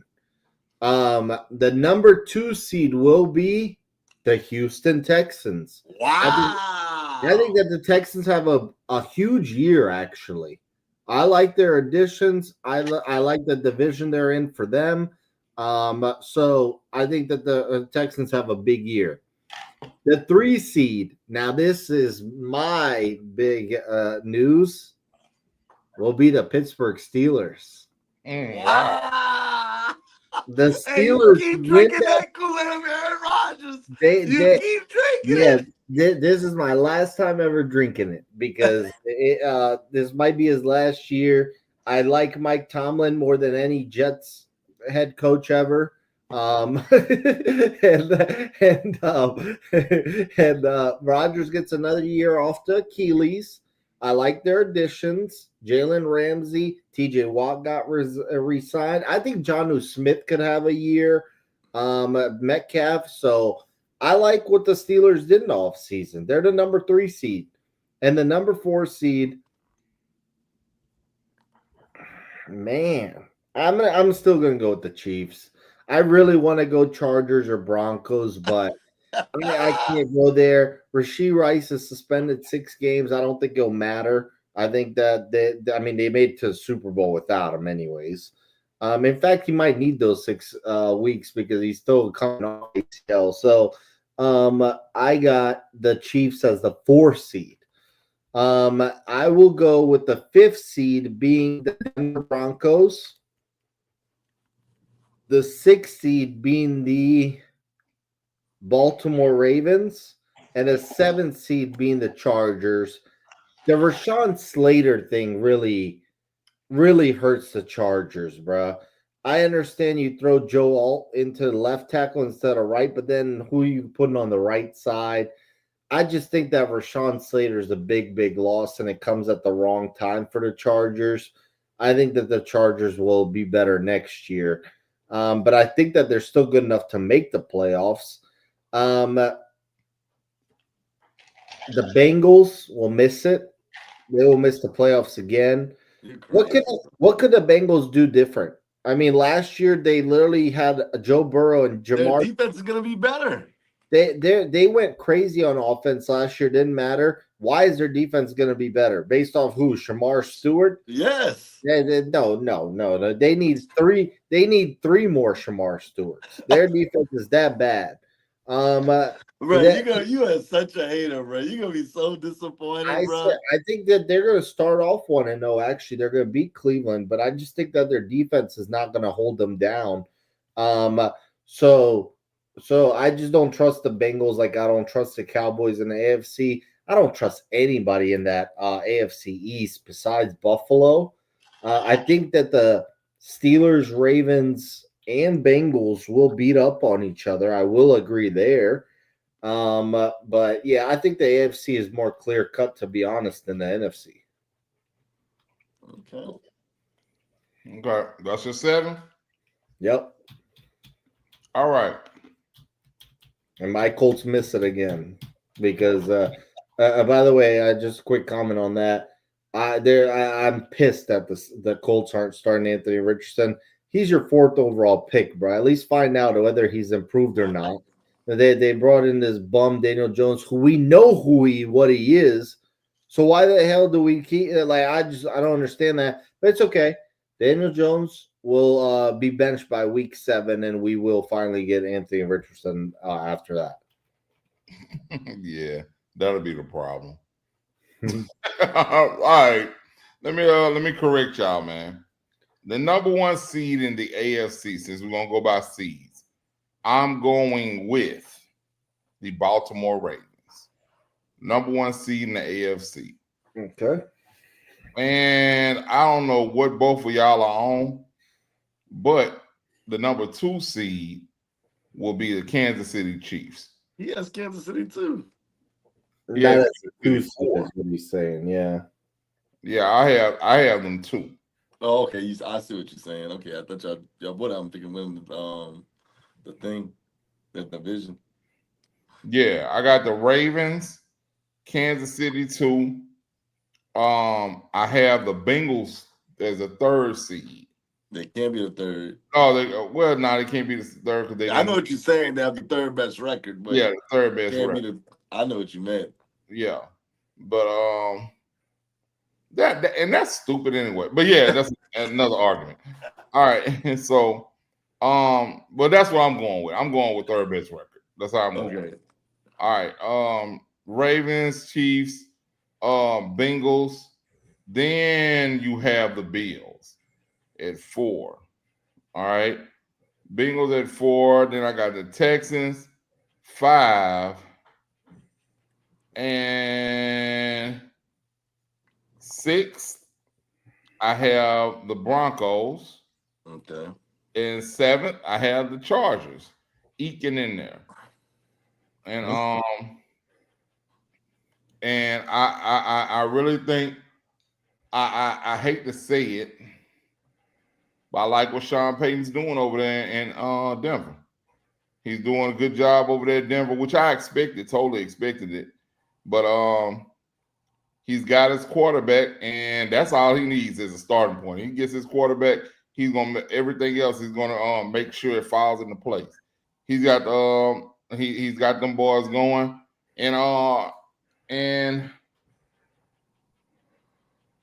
Joe Alt switching to left tackle from right. That's gonna be a lot different from him. I know neither one of y'all have ever played on the offensive line. But he originally was a left tackle though. Like that's how he came from college. In college, right? Yeah. Yeah. College, but since he's been in NFL, right, he's been right. Yeah.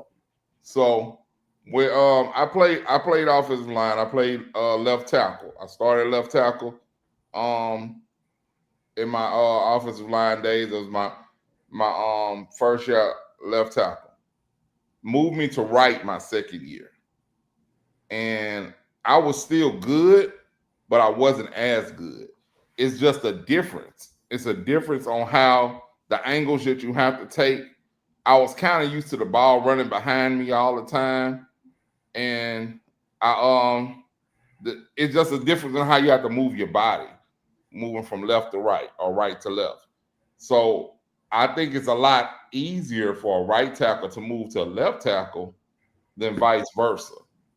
So I think he might be all right, but that leaves a hole over there on your right side. So whoever fills in for the right side is going to be the key to the Charger offense this year.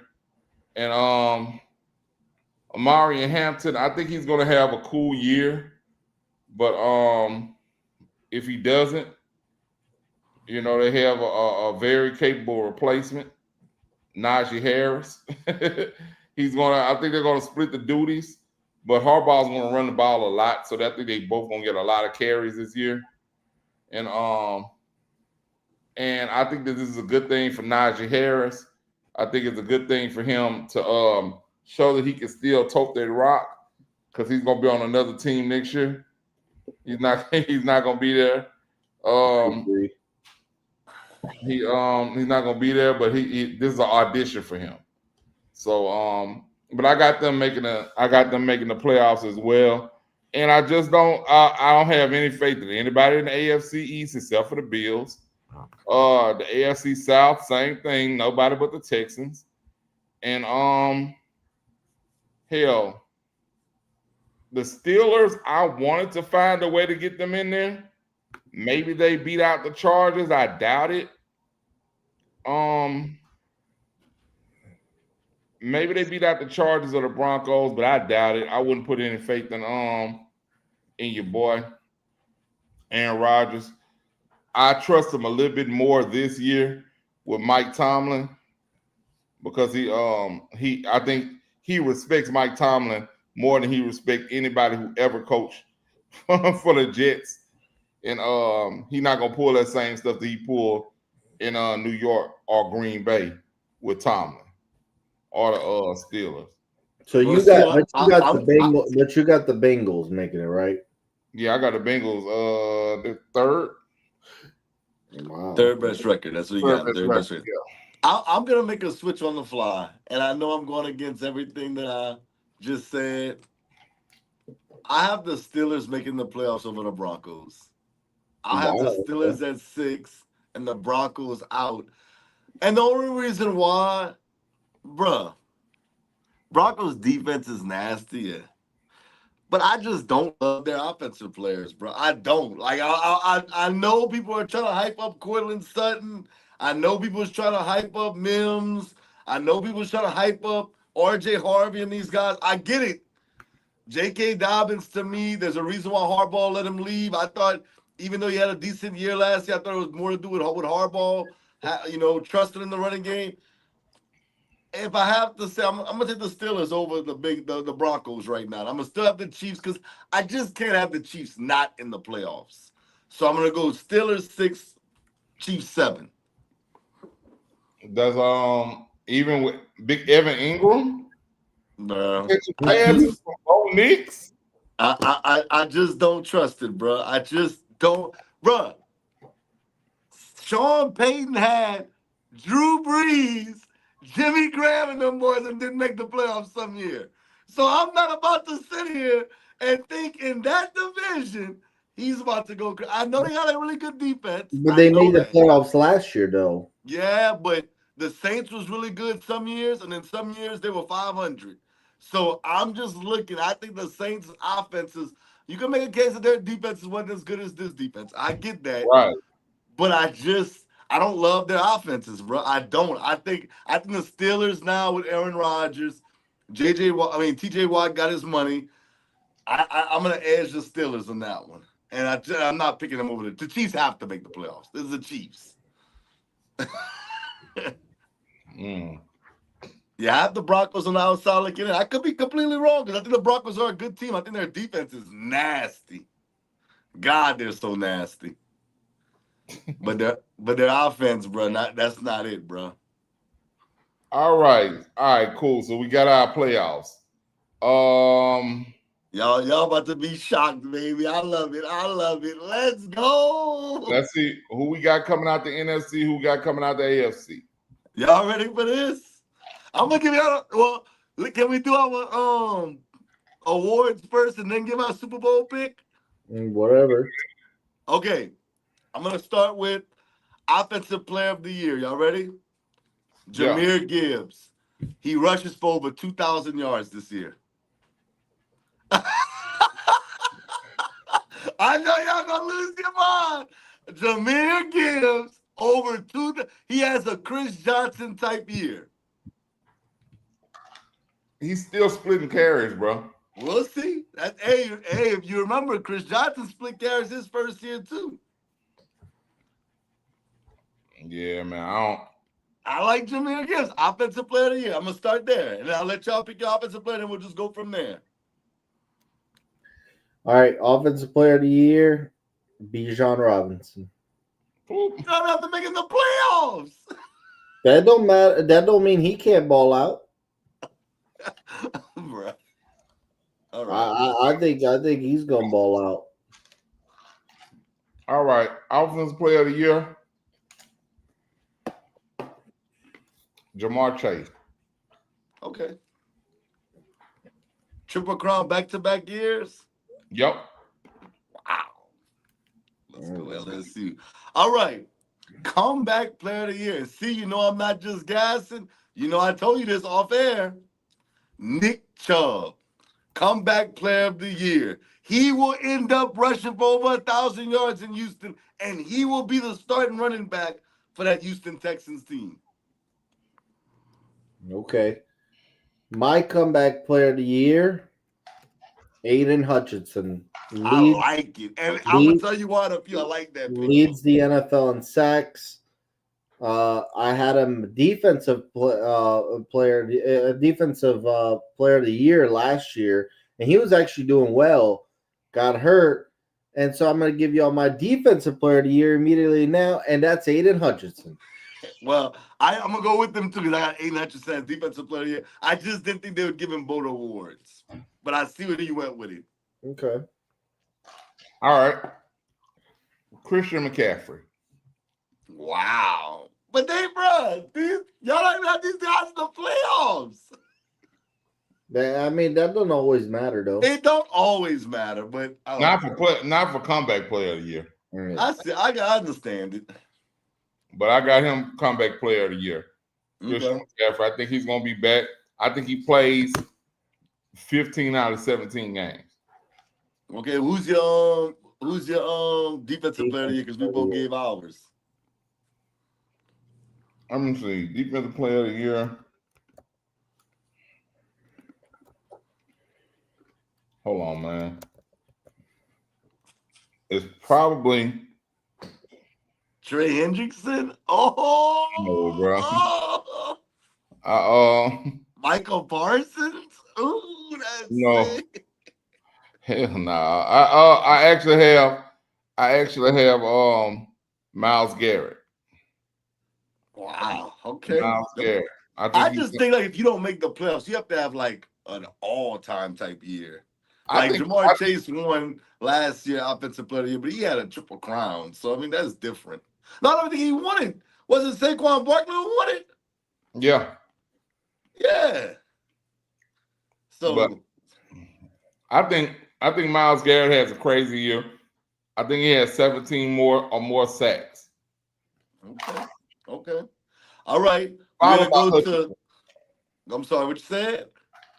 Hutchinson, number 2. Okay. Me and Yvonne agree on Hutchinson. All right. Let's go to Defensive Rookie of the Year. I keep telling y'all, I got Shamar Stewart. I don't care about what happened in the offseason. I think it's gonna work out. I think him and Hendrickson's gonna be a dynamic duo in Cincinnati. Who you got? Trying to think.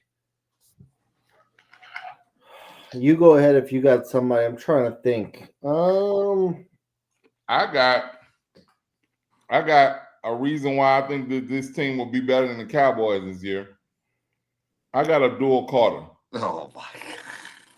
I got a dual Carter, bro. I think he's gonna be on the other end of Thibodeau, and I think the Giants' defense is gonna be much improved this year, and they're gonna raise a little hell this year, and I think he's gonna be a part of it.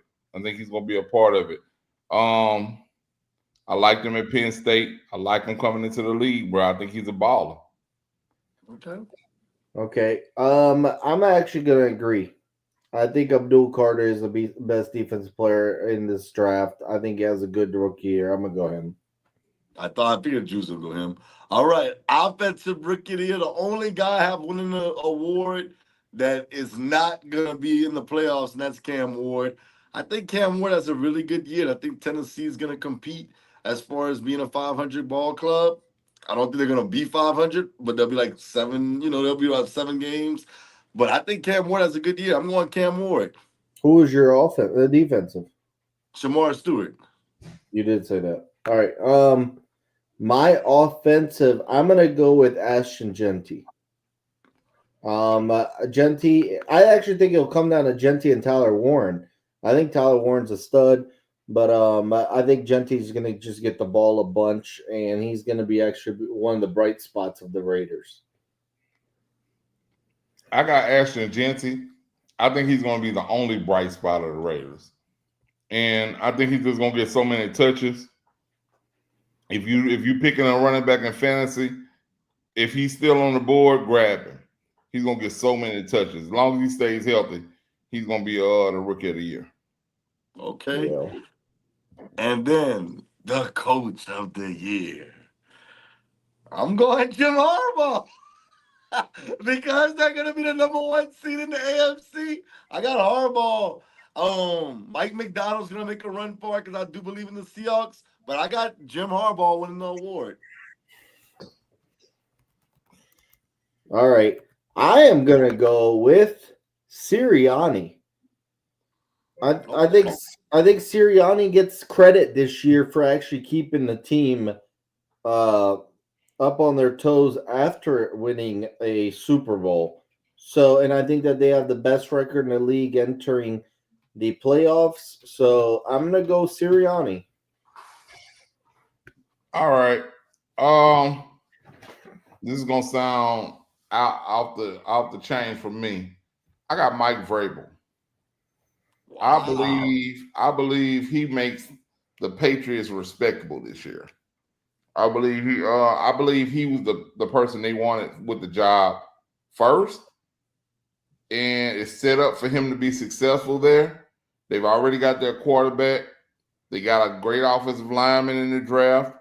A good running back. I think they got a nice running back duo over there.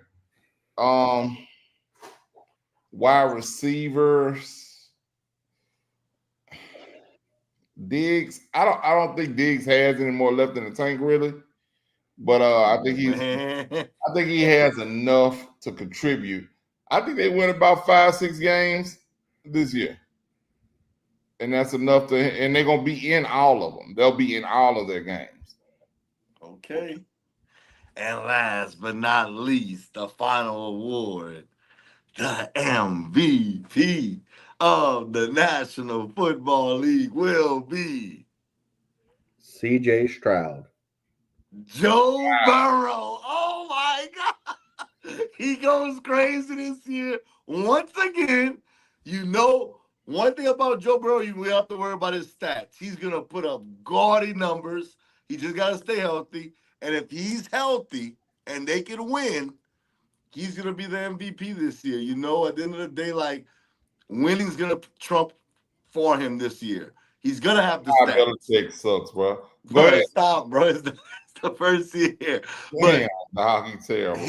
Him having the numbers he's going to have with T. Higgins and Jamar Chase, and then you throw in the fact that they're going to be winning this year, I believe, Joe Burrow takes home the MVP this year. His first MVP. I agree. I got Joe Burrow winning the MVP. Like you said, he's going to have gaudy numbers. They're going to win some this year. They turned it on way too late last year. But he's going to win some this year, and he's going to put up some crazy numbers this year.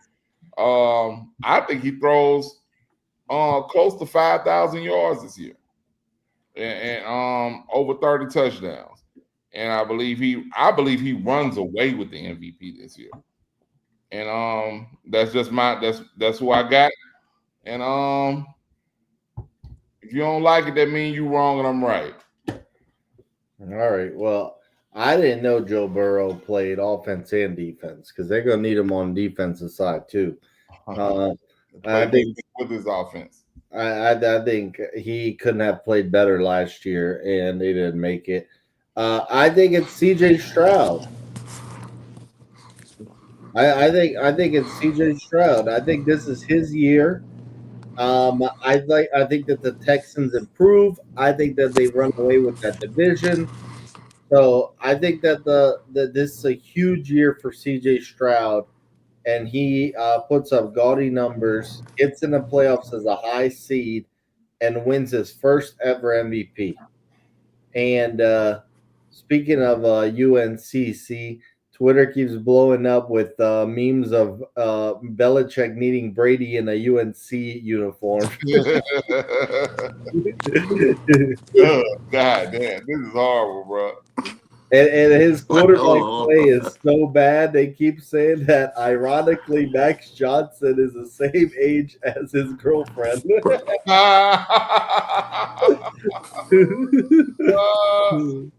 Max should take his girl, bro. Hey man, this is why I'm being so rough on Belichick, bro. You're arguably supposed to be the best coach ever All in right. football. You're supposed to be the best coach ever in football, and Right, you here we can't go. you can't you're getting blown out by 30 in a college game, bro. You are supposed to, as a motivator, as a leader of men, you're not Right. supposed. This is not supposed to happen to you in your first game at home. It's as if Tom Brady didn't exist and it's Belichick at Chick Fil A. At least he the manager. hey, hey! Even though Texas was getting blown out, they kept saying if Harch's last name wasn't Manning, and they kept making memes like this of him at Best Buy. Right, y'all sad, bro. Hey, bro, I'm just saying, man. Like I said last year, I had to give Harbaugh his due, bro. He went in there and he galvanized the men to play out of their heads. They play. What got Drewski out there? That's crazy. Hey man, I'm just saying you can't. No way. Is no way Bill Belichick is supposed to lead his team out there and get blown out like this by TCU. Hey, bro, they not playing LSU. They not playing Clemson. They not playing Texas. They not playing Ohio State. Playing TCU, bro. Blown out when y'all were just a 3-point dog at home, bro. No, man. I don't care if it's your first year or your 15th. Not arguably the best NFL coach we've ever seen. Y'all crazy, bro. Let The me get my first Super two, Bowl pick, man. the Y'all first gave y'all two Super my Bowl point, pick. it was Brady, not Belichick. Go ahead. Y'all gave y'all Super Bowl pick, bro. No. No, I just picked. I picked for Stroud to win MVP. All right, my daughter called me. I just threw my phone off for a second. I love you, Yanni. I know you might have saw this, but I love you, and I'm gonna hit you up after the show. But my Super Bowl pick this year in Super Bowl 60, live from Levi Stadium in California, will be. Y'all ready for this? A rematch of Super Bowl 56. I got the Rams and the Bengals getting to the Super Bowl. And this time, Todd Gurley's not walking through that door. And this time, Aaron Donald's not there to save him. I got the Bengals winning the Super Bowl over the LA Rams. And Joe Burrow is the MVP. And the Bengals, oh my God, the Bengals are the Super Bowl champs. Maybe Saturday got into my head a little bit. I don't know. But it's forever LSU, baby. And I got the Bengals winning the Super Bowl over the Rams. I think that the Rams, Though I don't have them winning the division, I do think the Rams are really good. Once they're gonna figure it out with Devontae Adams and Puka Nacua and Kyron Williams and all those boys, Matthew Stafford's still Super Bowl winning quarterback. Matthew Stafford's one of the ones in the league. I do think that the Rams are going to be tough once the playoffs happen. Sean McVay is one of them coaches. And I just think that the Bengals, I just can't fathom the Bengals not winning a Super Bowl. I just think the Bengals are too good offensively. If their defense could get to the middle of the pack, they're gonna be so hard to beat. So I got the Bengals winning the Super Bowl. All right, I'll go. Wrong. All right, man. I love LSU. I love Joe Burrow. I love Jamar Chase. And I would love for the Bengals to win the Super Bowl if it ain't the Saints. Unfortunately, they're not going to be there. Out of the AFC, I have the Baltimore Ravens. Y'all so predictable. I know y'all picks already. Both of them. Hey, man. You should, because this should have been your pick. No, Baltimore, you've been Ravens. picking them on the Bengals the last 4 years. Hey, man. No, I picked the Bengals. I picked the Bengals, not last year before last. Right. But the Ravens, I think they finally get over that hump and get in there, man. Lamar, you can't see the Bengals not winning one with this offense. I can't see Lamar not getting to the Super Bowl. I can't see him not getting to the Super Bowl. And this is probably his best chance to do so this year. So I have Baltimore meeting. You ready for this? The Detroit Lions. I swear to God I wrote that down before you said it. I swear to God it's written right here. I'm about to write box office stuff down. All right, man. I got the Lions coming out, bro. I just think that I made a quick little post last year when the Commanders beat them in the playoffs, and it had over, I think, like 20,000 views and like 10,000 comments on it. I said that Jaden Daniel didn't get the script. He didn't get the script. The NFL must have mailed the script to his mama house or his old address, because the script for last year was supposed to be for Detroit to run through the playoffs and end up in the Super Bowl. But Jaden Daniels didn't get that script and he beat them. I don't think they run into Jaden Daniels this year and they make it to the Super Bowl. So we'll have Detroit and Baltimore in the blackest Super Bowl ever. Two of the blackest cities in America in the Super Bowl, and it's gonna be. I got the Ravens winning it, man. I know, I do. Hey, I'm telling you, I got the Ravens winning it, man, because I just don't think that Lamar gets there and doesn't win it, man. I don't think Henry gets there and they don't win it. I think that they got the right hardball coaching them to win that Super Bowl if they get there. And I think that they get over the hump this year. I don't think they have to run into Kansas City. I think they end up having to beat Buffalo, and they beat Buffalo this year, and they end up making it to the Super Bowl and end up winning it. Okay. I want to see. I'm not even gonna pick up my pen. Watch. Like, go ahead, box office. Let me hear this. For the first time in history, me and C have the same Super Bowl. Wow! I got it wrong. And I've got the other winner. I've got the Detroit Lions winning their first ever Super Bowl. I think that the Baltimore Ravens get there, and everyone's gonna get on me. Oh, you didn't believe in Lamar, this and that, just for him to let us down in the Super Bowl. When I go through picking my Super Bowl predictions, I just look at what are the top 5 best rosters in the NFL. And these two rosters, along with the Eagles roster, are the top 3. They're the top three rosters in the NFL. I think Lamar does have some pressure um uh, because this roster is so good. I agree with C. I thought the Lions should have made it last year. They stunk it up against Washington. I think that their injuries caught up to them. They didn't have Hutchinson. They had a beat up defensive line. Hutchinson is back. I think that the Lions win their first ever Super Bowl, bro. Hey, y'all know, listen, let me tell y'all. Y'all know I like the Lions. I really do. I love Jameer Gibbs. I like what they have over there. My only concern about the Lions is you replacing Aaron Glenn and Ben Johnson. And to me, that's tough. That is tough, tough, tough to go ahead and do. And I think Ben Johnson is really a great play caller. Not even a good play caller, a great play caller. Um, because I thought about putting the Bengals versus the Lions in the Super Bowl, but the Lions just scare me as far as their coordinators.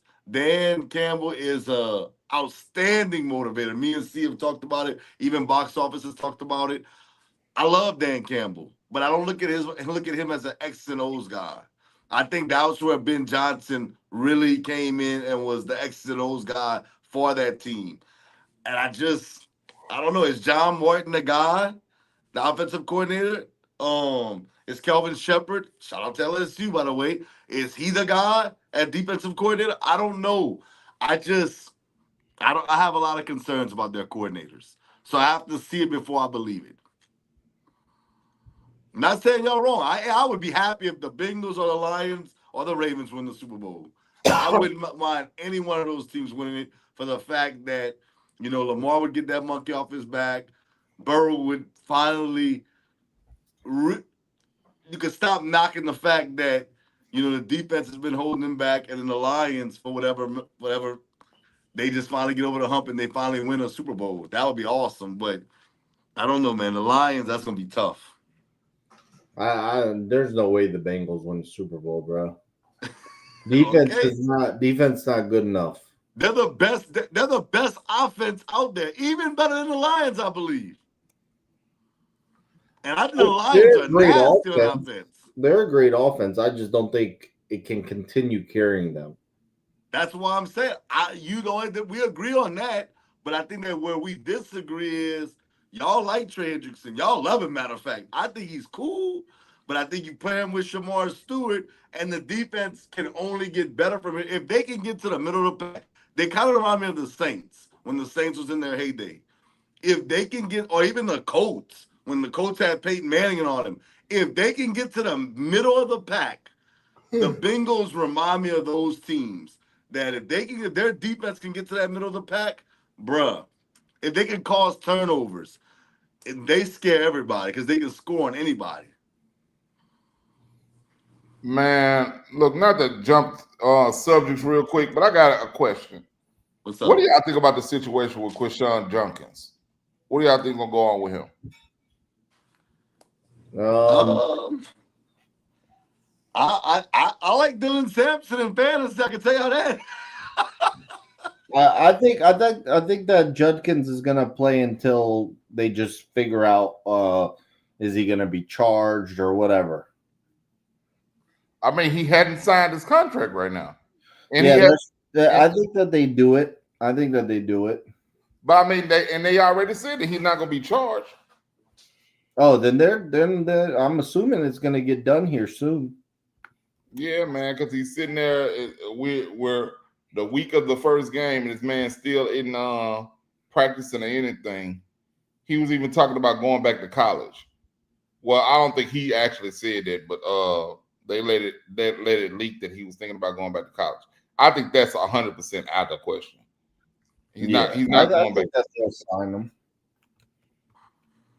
Yeah, I'm wondering what the problem is with them signing him. Is it money? I know they said that they were waiting to see what the NFL tries to say about him possibly have been charged, but he didn't get any charges. So I don't I'm get. assuming it's a money thing, and the Browns now are hesitant to pay him as much as they were willing to at first. Yeah, They wasting everybody's time with that, and I got him sitting on the bench of my fantasy team. I might as well cut him. Uh, See, you might as well cut him, my brother. nah, shit, I wish I would cut him for you to go pick him up. No, I bro. don't want that ball, man. You tripping? I guarantee if I cut him, you'll pick him up. You'll be putting it away before. Nah, Definitely. I'm good, bro. Dylan Sampson, baby.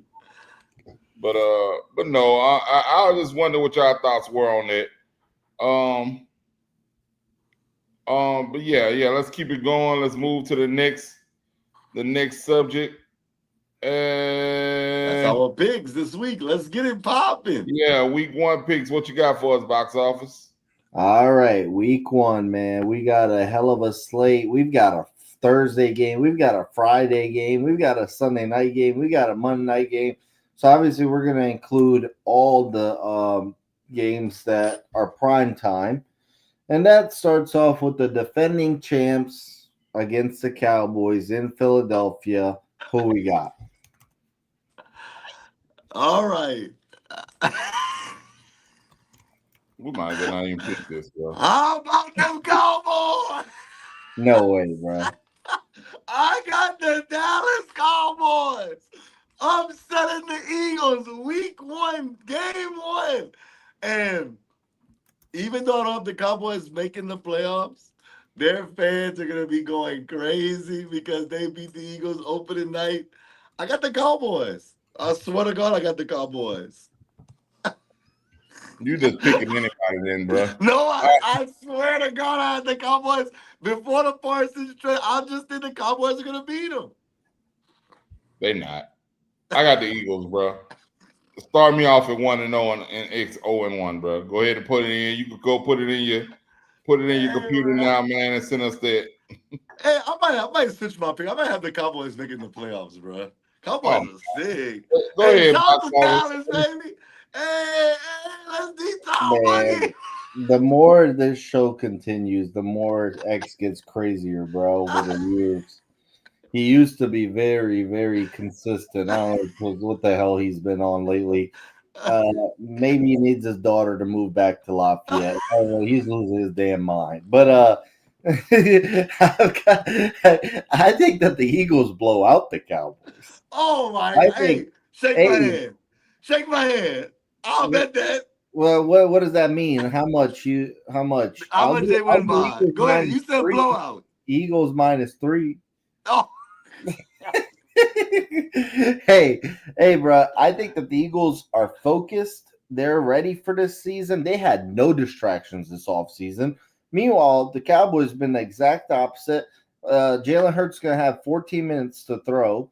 So I got I got the Eagles, bro. I think that this is going to be slight work.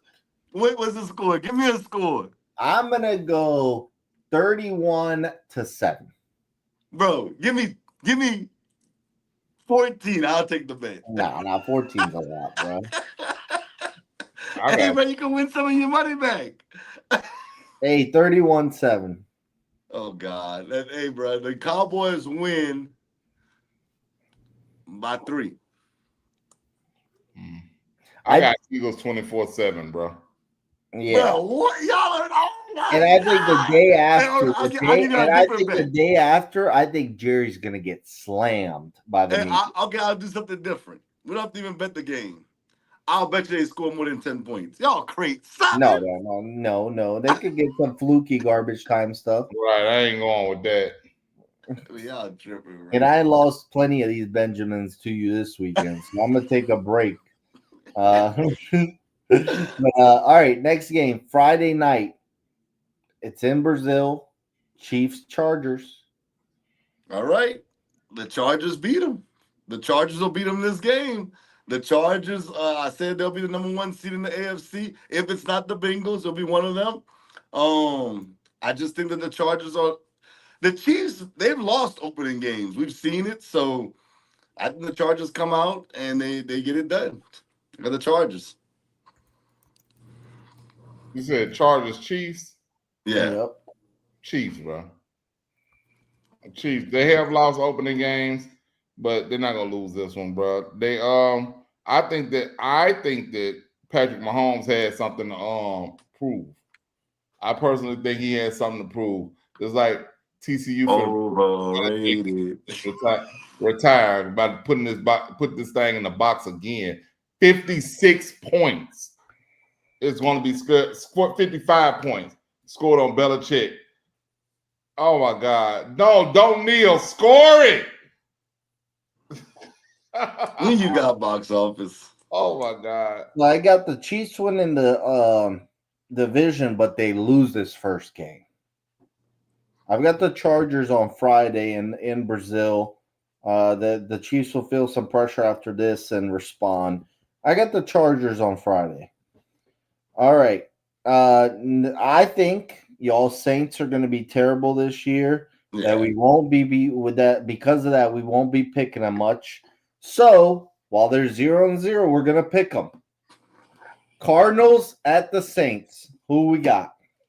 Bruh, why are we picking this game, bruh? Because this is our opportunity to pick them. We're not going to be picking them You're much. doing this on purpose because you want me. Yeah, I want a free win from C. Bruh, oh my God, bruh. I want to pick the Cardinals, yeah, but I want to pick the Saints because, bruh.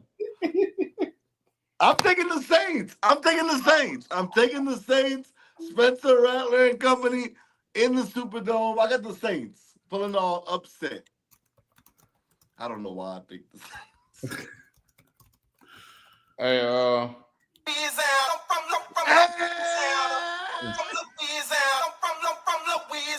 we call it that boot. Stop playing with me, man. You already know. Bring Arizona on down here. We gonna start off at least 1-0 this year. I'm not gonna be picking us a lot this year, but we can win this one. I think we can win this one too. Arizona don't have anything that said that they're that much better than the Saints to come in here and beat us at home. The quarterback. Right. Everybody got to be the start after this year. Their quarterback. Yes, I would take Kyler Murray over our Hey, watch your mouth. Oh, the snake. I would take him before, but I haven't seen him. I haven't seen Spencer Rattler with all his weapons, and I actually like Spencer Rattler with all his weapons to lead the Saints over those Arizona Cardinals coming in here to the Dome. It's gonna be crazy. At least for the first game.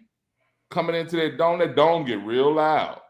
The dome get real loud. And I believe Spencer Rattler is going to be throwing the ball a lot. So if you're looking for somebody, a streaming quarterback, anytime this season, Spencer Rattler is going to be throwing that ball a lot this year. You might want to pick him up, put him on your bench, have him over there for your bye week or your starting quarterback. And if you got Olave on your team, start him. Go ahead. All right. My fantasy advice is avoid starting any Saints players all year. I got the Cardinals, bro. They're starting off 1-0. I think that they're better. I think that this is the type of matchup the Cardinals want to begin the season to get their feet wet. I think that the Cardinals actually are very impressive in this game and start the season 1-0, and we will not be picking the Saints much after that. All right. A great division game. Lions at the Packers. I got the Lions. Even though the Lions lost their coordinators, Jordan Love, I know they say he's gonna play, but he's been nicked up in his hand. Yeah, I got the Lions in this one. I got the Lions, especially if Jordan Love does not play. I got the Lions. They say that Michael Parsons is gonna probably get an injection so he can play. You know, he's been dealing with those back issues. So I think the reason why the Cowboys won the trade. Well, hey, bro, his back gonna heal. They gonna still be ass by the time his back heals. Man, you a hater, bro. I swear. I'm just saying, bro. It's gonna be a long year. It's gonna be a long year in Dallas, and he's in a better place. I think that he should be happy that he got traded. Oh, funny. real quick. I saw an Instagram post of a mother telling her kid that Michael Parsons got traded, and he broke down crying, and and Michael Parsons commented under the post and said sorry. I was like, oh man, that's cool for him to do that, but I mean, you knew you were leaving, bro. You knew. I think he knew it before anything. Oh, but damn, yeah, I did. I picked the Lions, right? Yeah, who you got, box office? I get the Lions win the Super Bowl, but I got the Packers week 1. Okay. At home, I think that they eventually split in the season, so I get the Packers on Sunday. Next good matchup, we get the Texans at the Rams. I got the Rams. The Rams are at home. Houston's a good team, but the Rams being at home, I got the Rams in this one. Game 1. I got the Rams at home. Okay. I was debating actually going Stafford to win MVP because I like the Devontae Adams addition. However, I don't trust that the Stafford back issues are good because they keep lingering and he hasn't practiced much. They say he's going to start. He will start. I'm sure of that, but I think that he'll be rusty. I got the Texans in an upset. Okay. Ravens at the Bills Sunday night football game, also playoff rematch. Hell no, we ain't gonna get to that game in a second. Go back to your team. Y'all 0-0 too. Go back to the Colts because I want to see you pick them. They play the Dolphins. We're gonna pick that game. You trying to be so slick. I'm not trying to be sick. I didn't think I would care about picking. No, if you're gonna pick the Saints, we're gonna pick your team. We'll pick your team, yeah. Okay, that's fine. I got the Dolphins. Look, I'm not a Daniel Jones guy, bro. I'm pissed that we're starting that clown. The Dolphins, actually, one thing about them, they start the season off really well every year. Yep, they do. And I think that they'll be ready, and Tyreek Hill's going to go for almost 200 yards, and they start the season 1-0. Go ahead, see. Where is it at? It's in Indy. It's in Indy, and we have not won an opening game since like 2013. I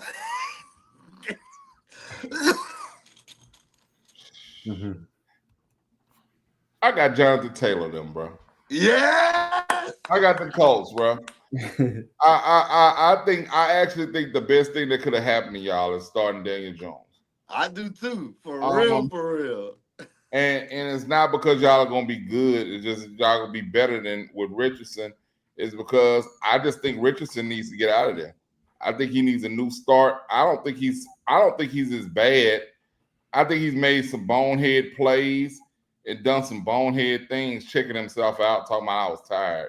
That's like gonna go down in the histories of the dumbest comments ever made by an NFL quarterback.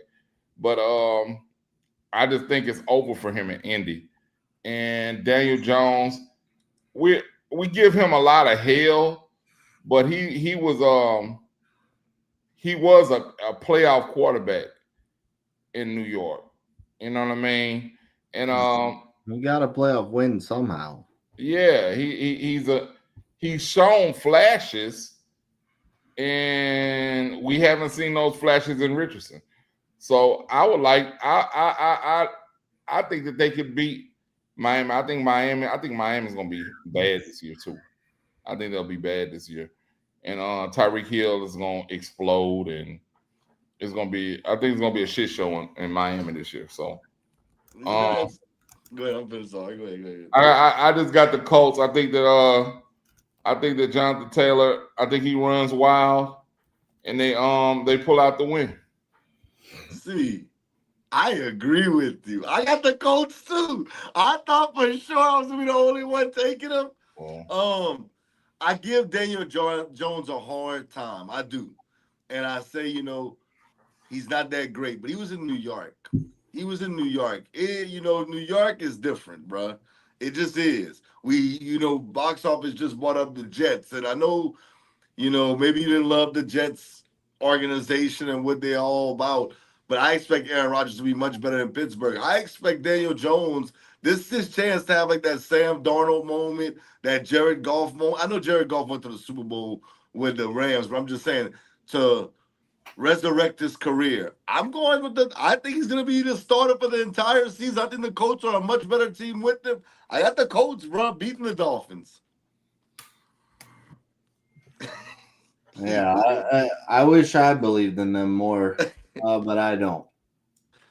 All right, the Sunday night game, playoff rematch, Ravens at Bills. I got By the the way, Ravens. couldn't be a better Sunday night game. Right, I got the Ravens. I got the Ravens in this one. The Bills. I love the Bills. I love Josh Allen, but I just feel like Lamar in the regular season. We've never had to question him in the regular season. It's always the postseason. The regular season, he shows up and shows out. He puts up the gaudy stats. I got the Ravens winning this game, bro. I got the Ravens. I got the Ravens. Like you said, man, you can't really pick against Lamar in the regular season. Big Derrick Henry, I think he has a big game, and I just don't trust anybody on the Bills except for Allen. I don't trust a player on the Bills except for Allen, and which is why I don't have them finishing very high in the regular season. All right, Ravens get some revenge here. I got them winning, and I actually think Mark Andrews scores after struggling in that game. I got Baltimore. All right, Monday night game. Um, I'm actually very interested in this game. Vikings at Bears. I got the Bears. This is the Bears' chance to show me that what I've expected from Ben Johnson. Um, he has a chance to show out in this game. They have a lot of talented players offensively. They got Loveland. We know they got DJ Moore. They went out there and they drafted Luther Burton, Roma Dunze, Caleb Williams. There's no excuses for you now. There's no excuses. You have all the weapons you need. We don't want to hear no excuses, and we want to see what McCarthy can do. McCarthy is his first start. I'm gonna go with the Bears just because of that first start, and I think that Ben Johnson them get over the hump this week one. So I'm gonna go with the Bears. All right. I just don't. I don't think JJ McCarthy is gonna have a really good season. It kind of go into who I trust, Caleb or JJ more, and I trust Caleb more. He has the experience. He got the kinks out last year, and he has weapons over there. I think JJ has better weapons, but he didn't have he didn't have the experience to be able to get it to him. Um, I got the Bears. All right. I actually agree. I've got the Bears. McCarthy's first official start. Addison is suspended. It's in Chicago. All the signs point to Chicago. I'm going to go with Chicago. Um, but Thielen back. who? Thielen. Yep. Yeah, Thielen's back, but I mean, McCarthy just simply does not have that chemistry with them right now. I just don't know what I'm getting out of McCarthy yet. So I'm gonna go with the Bears, and they're improved this year. No So doubt. we picked like 9 games. Obviously, it will be less going every week, but this is week one, man. So many primetime games. This will be interesting. How about them Cowboys? Woo!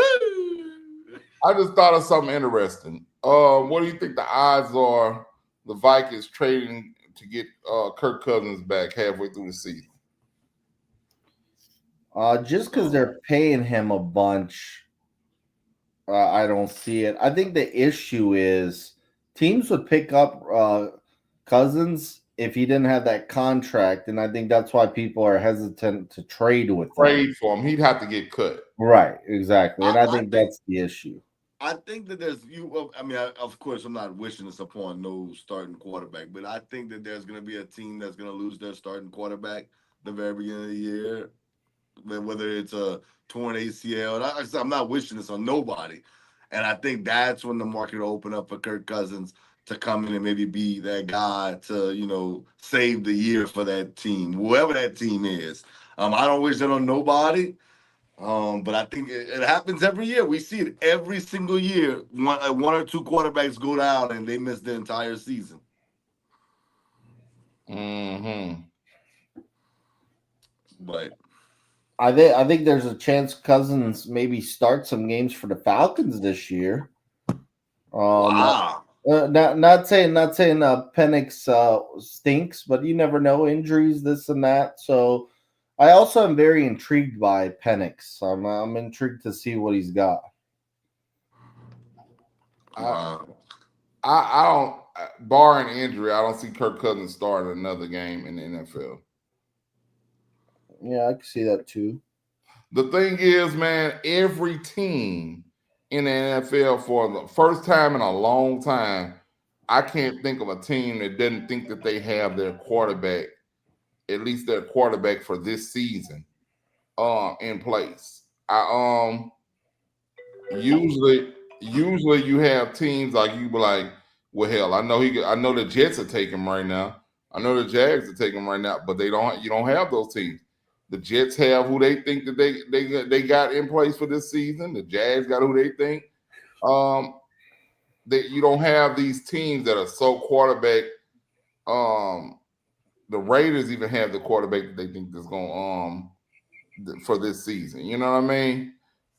This is the first time in a long time. I think it was close to that last year as well. So a lot of Let, people are let invested me ask y'all that then. Which team besides your team are you most just interested to see this year? in. To me, it's actually the Bears because Yeah. I want to see, does Caleb improve? Does Ben Johnson make a big impact on them? What their receiving corp does, is it improved? I think the Bears are very interesting. This is gonna sound crazy. The Jags. I thought about it. See, I ain't gonna lie to you. I I thought I about it. I like to see how the Jags do because they got a lot of moving parts. They got to do something this year. Trevor Lawrence got to do something this year. ETN, he has to do something this year. You got Brian Thomas Jr. over there, man. You got um Travis Hunter. Travis Hunter. Yeah, I couldn't think of his name. Travis Hunter over there, man. You got to see what you have this year.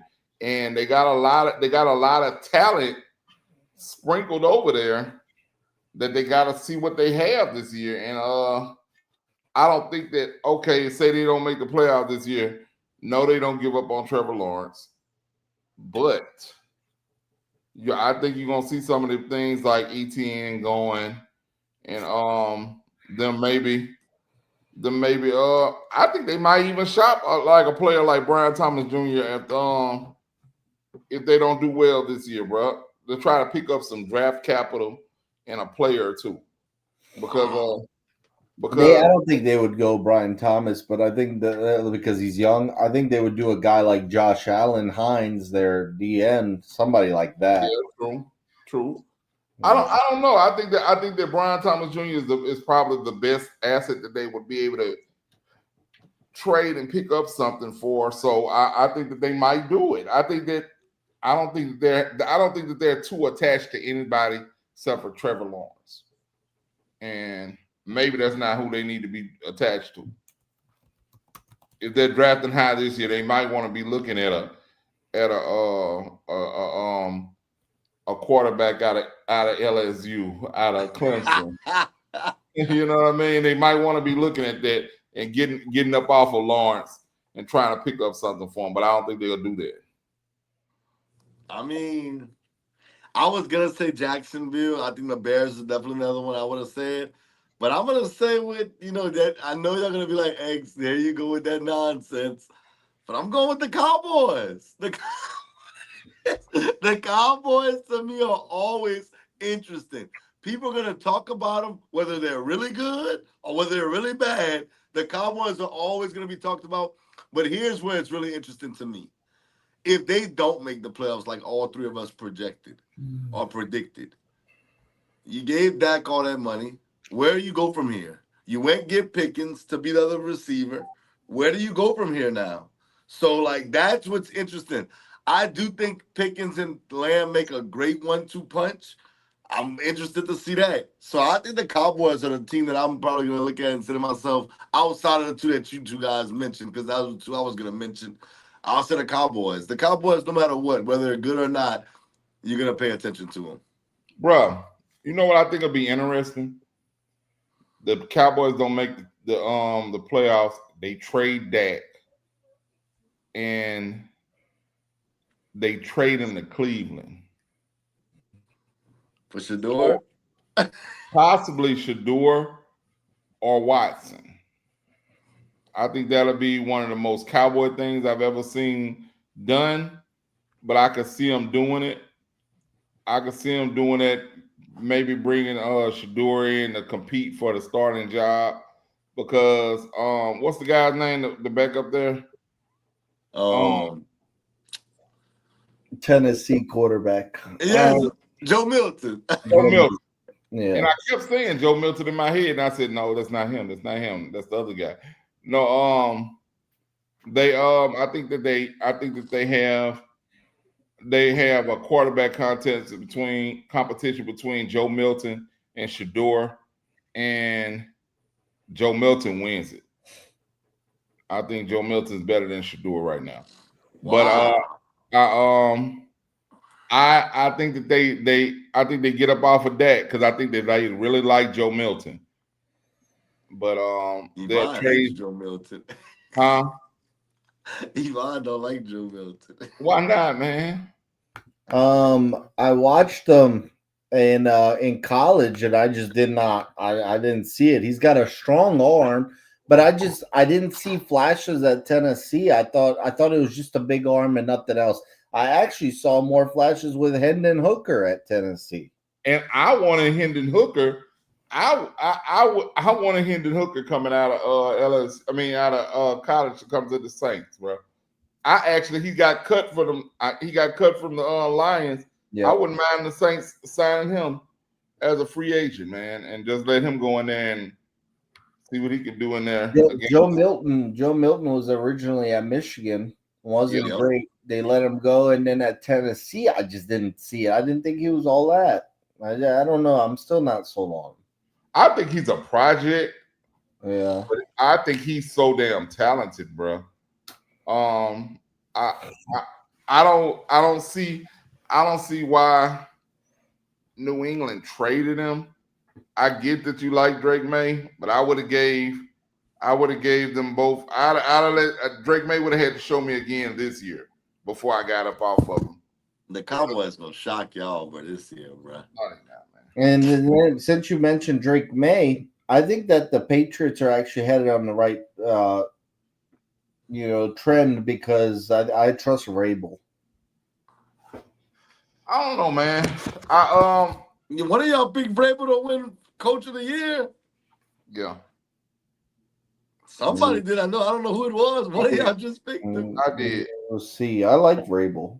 I did. I think he's going to do a good job there. And it's like I said, I think it's only because they wanted him in the first place.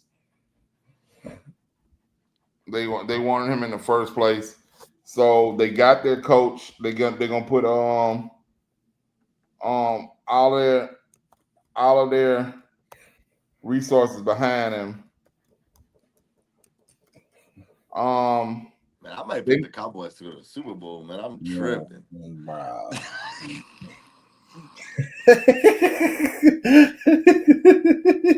Man, with that being said, come on, see, don't be that way, man.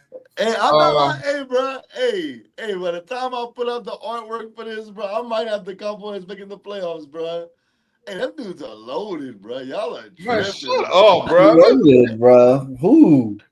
Hey, y'all are dripping, bro. Hey, y'all gonna see, bro? I might have Cowboys Bengals in the Super Bowl. I think another problem with Jerry is because he won't get off Dak. He needs to accept that Dak is not that guy, bro. Man, tell me this. All right. Before we get off of here, man, give me a fantasy football first pick. Jameer Gibbs. Like Easy. first overall pick. Jameer Gibbs. I mean, like for example, I had a homegirl text me the other day that doesn't watch the NFL like that and comes to me about fantasy shit. And she was like, I'm currently in a snake draft. I'm the number one, or I'm the number 2 overall pick. And it looks like the first pick is going to go Jamar Chase. And apparently the first pick went Jamar Chase. I told her, I think Bijan is going to be the offense player of the year. But I was like, you have to go with Saquon because of what he did last year, and they're going to be so good. They're always going to be in the red zone. I just felt like you had to go Saquon is what I told her, and she went with Saquon. So I feel like with the first pick, I feel like you kind of have to go with Saquon. But in another draft, I might take the risk and go Bijan. I love Jamar Gibbs. I think he's a stud, but right, he's sharing carries with Montgomery. Like Montgomery stole like 12 touchdowns from him last year. I got a counteract to that, what you just said. So Okay. I'm not mad if you take Jamar Chase. If you want to go receiver, for sure you can go. Well, I'm not going receiver first, but I'm going running back. Yeah. Okay. So that's what I think most people want to go running back first, right? Right. And here's my counter to what he just said. Yes, I understand Montgomery gets touches from Jameer Gibbs. I understand that. But Jalen Hurts takes touchdowns all the time from Saquon Barkley.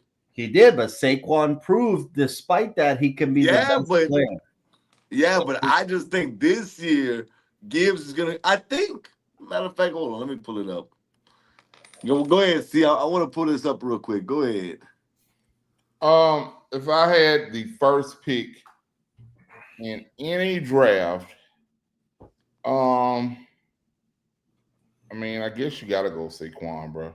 Yeah. You gotta go Saquon. Just like I said, he's gonna be in the red zone so many times. He catches the ball out the backfield. He touches the ball so much. Barring injury, he's gonna be unbelievable. Everybody was crazy over McCaffrey a couple of years ago. He's better than McCaffrey, and he'll be better than him in fantasy. But if I had a first pick, that would be it. Now, give me a sleeper. Okay, well, yeah, I know I'm at work right now. Well, I'm at my job, and they some haters. Shout out to LRC, I love y'all, but it's just the truth. It's the truth. I mean, at the end of the day, that's crazy. They block everything. Pull up last year's PPR most fantasy points last year. Pull it up for me. Right. I don't want to put it up on my phone. Last year, PPR number 1. Well, Lamar Jackson came up. Hold on. Well, yeah, quarterbacks are always going to finish higher than everybody else. We know that. Oh, well then. Okay, well then it was Jamar Chase. Okay, then who's the first running back?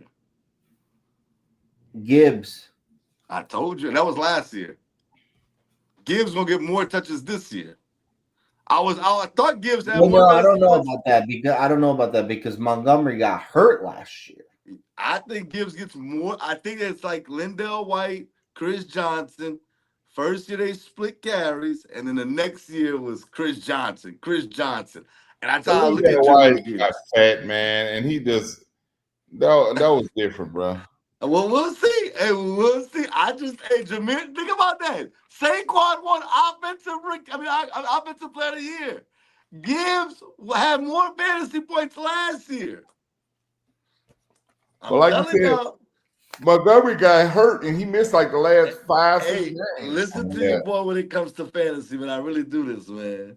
Start of sit-up show coming soon. I might have see our box office pull up. Box office ducked the MBS league this year, but we ain't gonna talk about it. No, I did Box not. office, hey man, it's still time. Don't duck. Hey, I would go in it. I just saw I'm already in another fantasy draft that night. You're acting like you did not know when the season was, waiting until the last week, No, man. bro, my daughter going to college kind of just threw everything off of me. But we back, we rocking.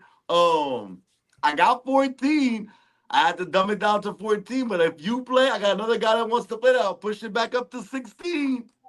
I have a fantasy draft that night. There's no way I could just do it. There's no way. Well, Man, I draft on saw one them of you bonuses go. you One got of over you. there, bro. Yeah. Hey man, I'm like attending this draft. So if like I Oh, have okay, okay, another okay, one, okay. yeah, like it's too much. X, you need to start that like you know when the season starts. Damn it. Hey, but I'm gonna give you this. I'm gonna give you the fantasy sleeper. See, you ready for this? Yeah. Now, see, if you go in the MBS draft hating, I swear, bro, you're not gonna ask me this until after the season starts. I Nah. know I just kind of downplayed him because I didn't want to say too much. RJ Harvey for the Denver Broncos. Remember what I tell you. Sleeper. Fantasy sleeper. He's this year's.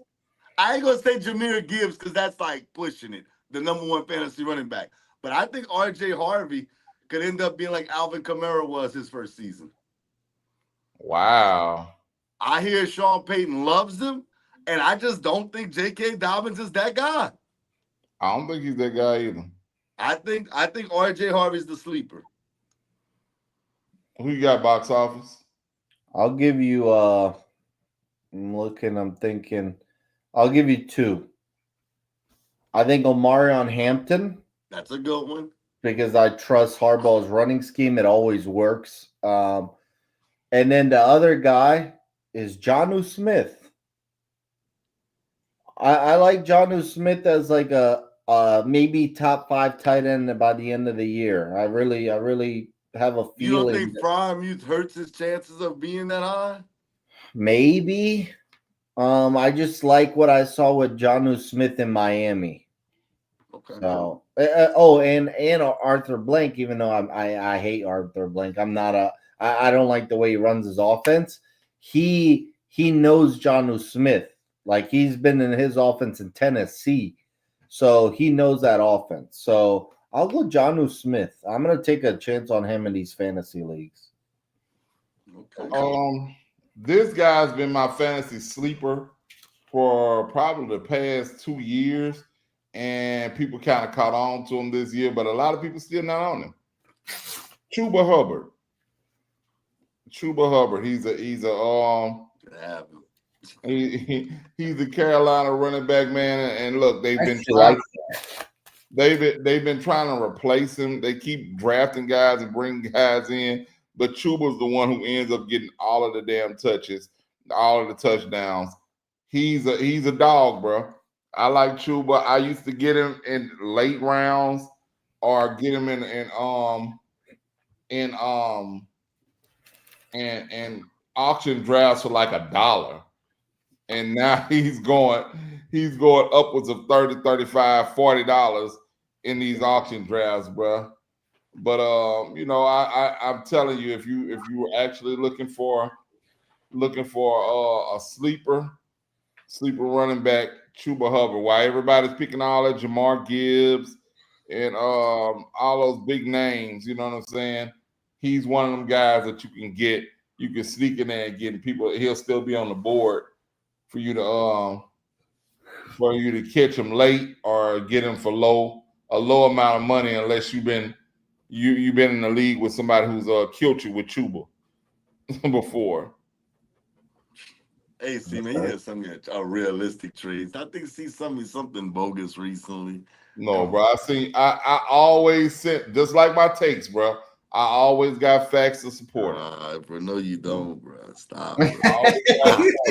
Stop, bro. I never sent a trade out that I wouldn't take. Come on. Oh, what? see. Come on, bro. It's me. I don't send a trade out that I wouldn't brother, take if my I brother. had your team. Because I was Oh, looking see, at your team, I said, "Oh yeah, this boy see, needs come a tight on, end man. bad. This tight end suck." And I'm gonna send We, you a tight end to help you. bro, you talking crazy, bro. All right, bro. Let me get to my shout outs, bro, because y'all are wilding. If you haven't yet, man, if you can, I saw a couple of people during the broadcast subscribe to the brand. We definitely appreciate it, man. We're gonna be starting from scratch. You already know the ordeal with that situation. MBS underscore central on YouTube, on TikTok, MBS.central.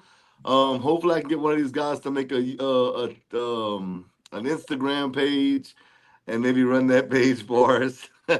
Cause man, it's work. But y'all, I know we got it. We got this, man. I'm gonna put out some graphics on what we picked tonight. Um, Box office. I don't know what you're doing, man. I don't know what you're doing with some of these picks, man. They tell you keep your day job on TikTok. Hey, but nonetheless, shout out to my baby girl, man, Yanni. We miss you. We know you're gonna do great things out there in La Tech. It's gonna be a long weekend for y'all because y'all gonna get smacked around by the Bayou Bengals. Y'all know. Look, I love La Tech because my daughter goes there, but y'all know what the degree says, man. Y'all know who I'm rocking with, man. Go Tigers.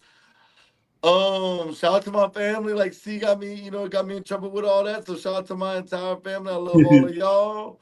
And we'll be back on here next week, bruh, to talk more football. It's football season, guys. Uh I'm gonna oh. put pressure on you. Say their name. Say their name. Hey, Keisha, Yeah. Sky, Olivia, Tremere, Titan.